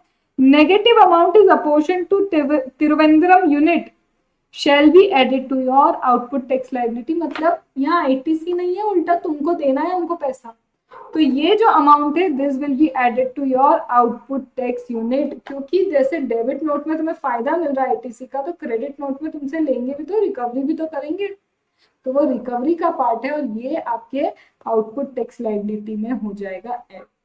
अंडरस्टूड? ये क्वेश्चन था आपका आईएसडी के बारे में। ये वाला 37 वाला सेल्फ करना है, इजी है, तो that you have to do by yourself. 1 minute का मुझे पॉज लेना होगा। चलो, तो I hope you would have done this. That is ITC. ITC में मेन चीज है डिस्ट्रीब्यूशन। अब इन्होंने नई चीज क्रेडिट डेबिट नोट का दे दिया है, वो आपको बस थोड़ा सा ध्यान रखना। Now 37 again will be for your self practice, 38 will be for your self practice. But एक चीज मैं आपको बताती हूँ, इनमें से एक क्वेश्चन है जिसमें मुझे एक छोटी सी चीज आपको बतानी होगी। क्या होता है ना, पढ़ते पढ़ते हम बहुत उसको गलत मिस इंटरप्रेट कर लेते हैं और हमारा पूरा की पूरा ना क्वेश्चन गलत हो सकता है। ठीक है, वो कहाँ पे है, let me tell you 1 minute.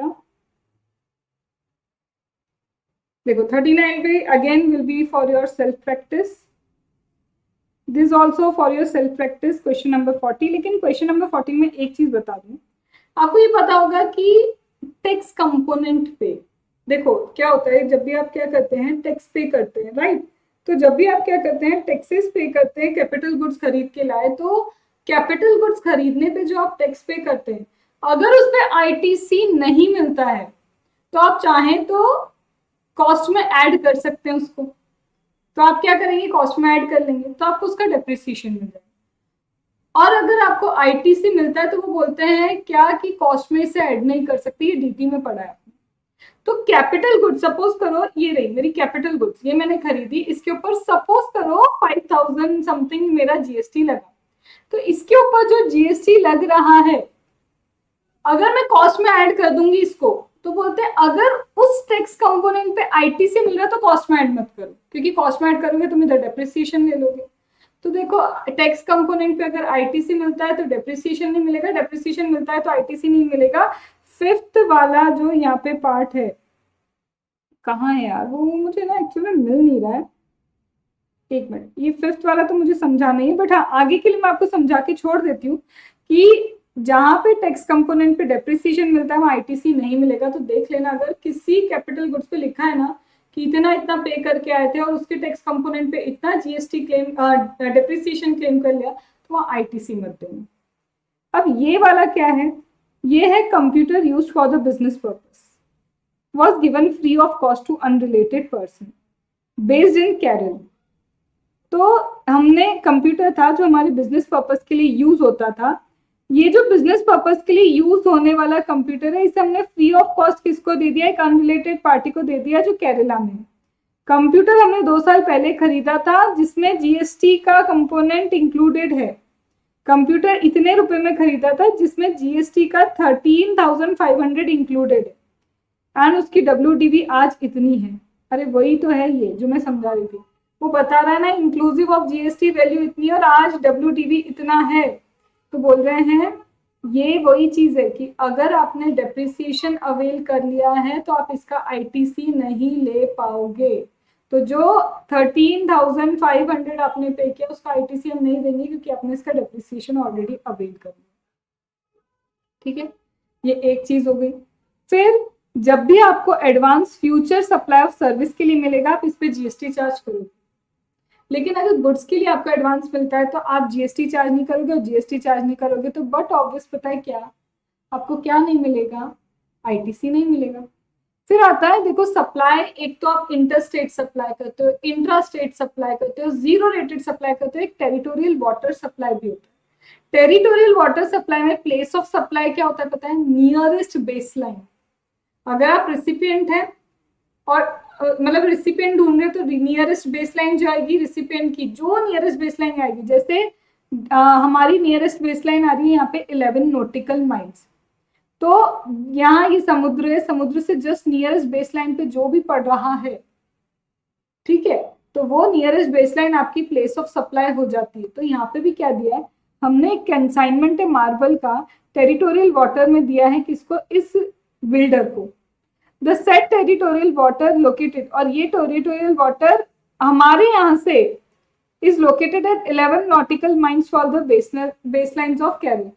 देखो केरल की बेसलाइन से 11 नॉटिकल माइल्स दूर ये क्या है, टेरिटोरियल वाटर है, ठीक है, एंड 12 नॉटिकल माइल्स है तमिलनाडु से। तो हमारे लिए हम कहाँ रजिस्टर्ड है, केरला में, तो केरला से नियरेस्ट बेसलाइन क्या पड़ रही है, 11 नॉटिकल माइल।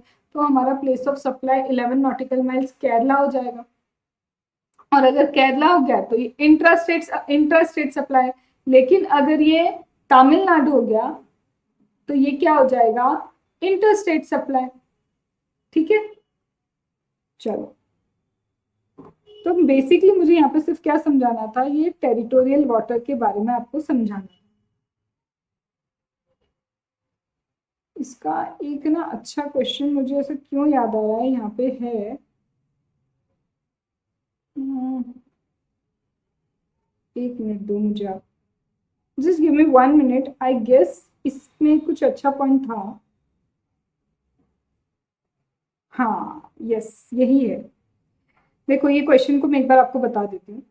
हम जब आउटवर्ड सप्लाई कर रहे थे तो हमने प्योर लेबर की सर्विसेज भी प्रोवाइड की, प्योर लेबर सर्विस प्रोवाइड की, और आपको पता है प्योर लेबर सर्विसेज जब आप प्रोवाइड करते हो फॉर सिंगल रेसिडेंशियल यूनिट वो मेगा एग्जेम्प्ट होती है। यहाँ पे जो आपने सर्विस प्रोवाइड की सिंगल कॉमर्शियल यूनिट के लिए प्रोवाइड की तो इसमें कोई मेगा एग्जेम्पशन नहीं मिलेगा आपको, ये एक चीज आपको ध्यान रखनी।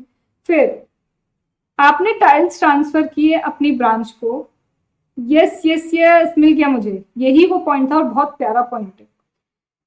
आपने क्या किया, टाइल्स ट्रांसफर किए हैं अपनी ब्रांच को, जो ब्रांच कहाँ पे, कोचीन में, ठीक है।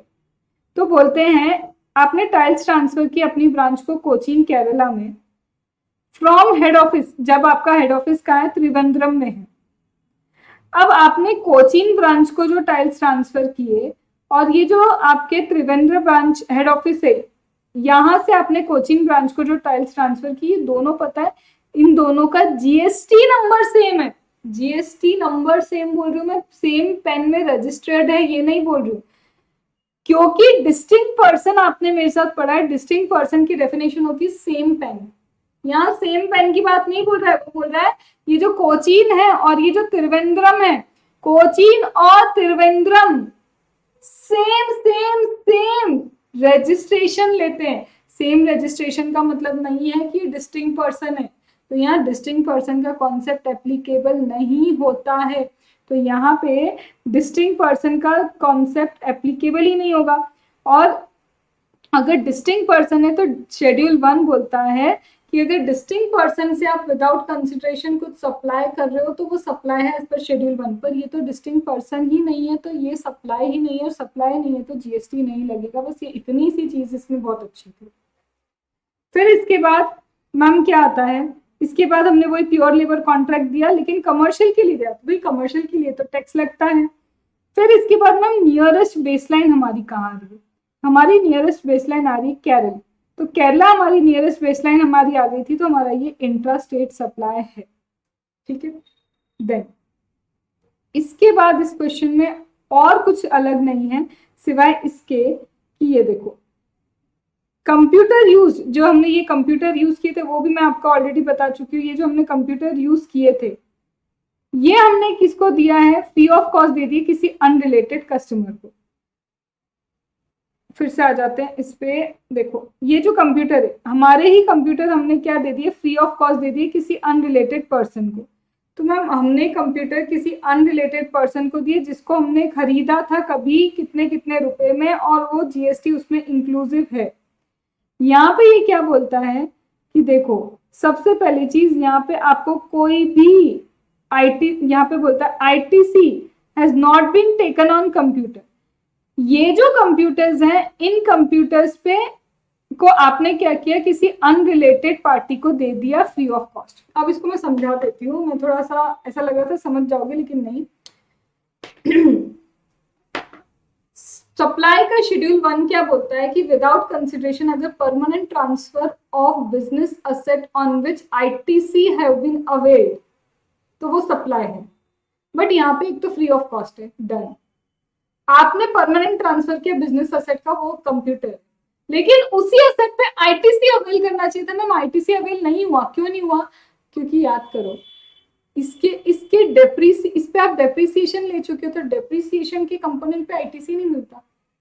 तो जब आपने आईटीसी कभी लिया ही नहीं, जब आपने आईटीसी कभी लिया नहीं, तो ये शेड्यूल 1 की कंडीशन फुलफिल नहीं कर रहा कि permanent transfer of business asset on which ITC have been availed. ITC तो अवेल ही नहीं हुआ क्योंकि उस टैक्स कंपोनेंट पे आप डेप्रिसिएशन ले चुके हो। तो इसलिए जब आप इसे ट्रांसफर करते हो तो इसे ट्रांसफर करने पे इसे सप्लाई ही कंसीडर नहीं कर रहे, क्योंकि शेड्यूल 1 की जो कंडीशंस है वो इन कंडीशंस को ये वाला पॉइंट क्या नहीं कर पा रहा, टू द एक्सटेंट मतलब कंप्लाई नहीं कर पा रहा। ठीक है, 41 will be self for you. Then मैं वही चीजें देखो छुड़वा रही हूँ जिसके पॉइंट सेम है, जो आप मेरे साथ डिस्कस कर चुके हो, सिर्फ वही चीजें। अब जैसे ये मैंने आपको बताया कि एडवांस अगर सर्विसेज के लिए रिसीव हुआ है तो आप जीएसटी अप्लाई करोगे, लेकिन गुड्स के लिए अगर आपको एडवांस मिलता है तो आप इसे अप्लाई नहीं करोगे। अब मैं एक चीज आपको और बता देती हूँ, मैम मर्चेंट एक्सपोर्टर क्या होता है, क्योंकि यहाँ आपको एक वर्ड दिख जाएगा मर्चेंट एक्सपोर्टर और फिर आप घबरा जाओगे अरे ये क्या है मर्चेंट एक्सपोर्टर।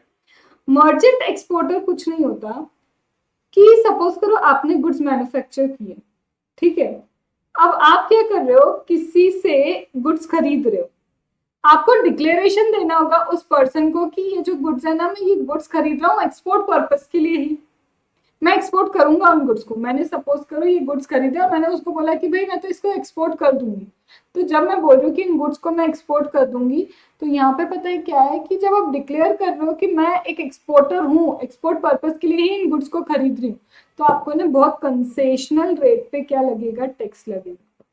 तो वहां से आपसे क्या होगा, जो टैक्स होगा ना बहुत कंसेशनल रेट पे लिया जाएगा। तो ये देखो यहाँ पे 0.1% ऑफ आईजीएसटी इसीलिए लिया है क्योंकि ये एक क्या है, मर्चेंट एक्सपोर्टर है। ठीक है, तो इसने जो गुड्स परचेस किए थे मैन्युफैक्चरर से वो as a merchant exporter purchase किए थे, इसलिए उसको 0.1% ही लगा।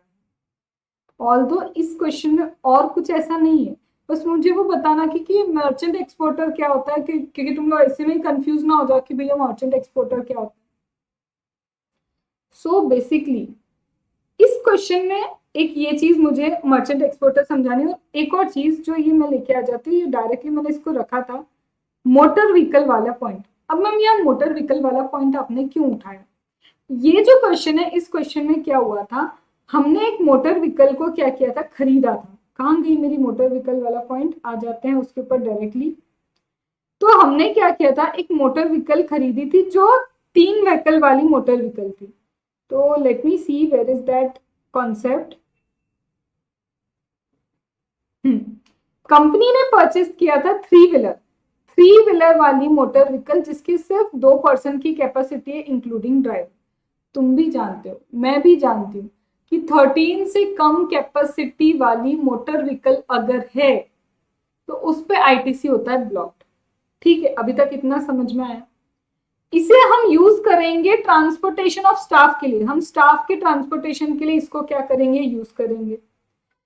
अब तुम्हें पता है कि अगर 13 से कम कैपेसिटी की व्हीकल है, 13 से कम कैपेसिटी वाली क्या है अगर आपकी व्हीकल है, तो इन दैट केस उस पे होता है आईटीसी ब्लॉक्ड।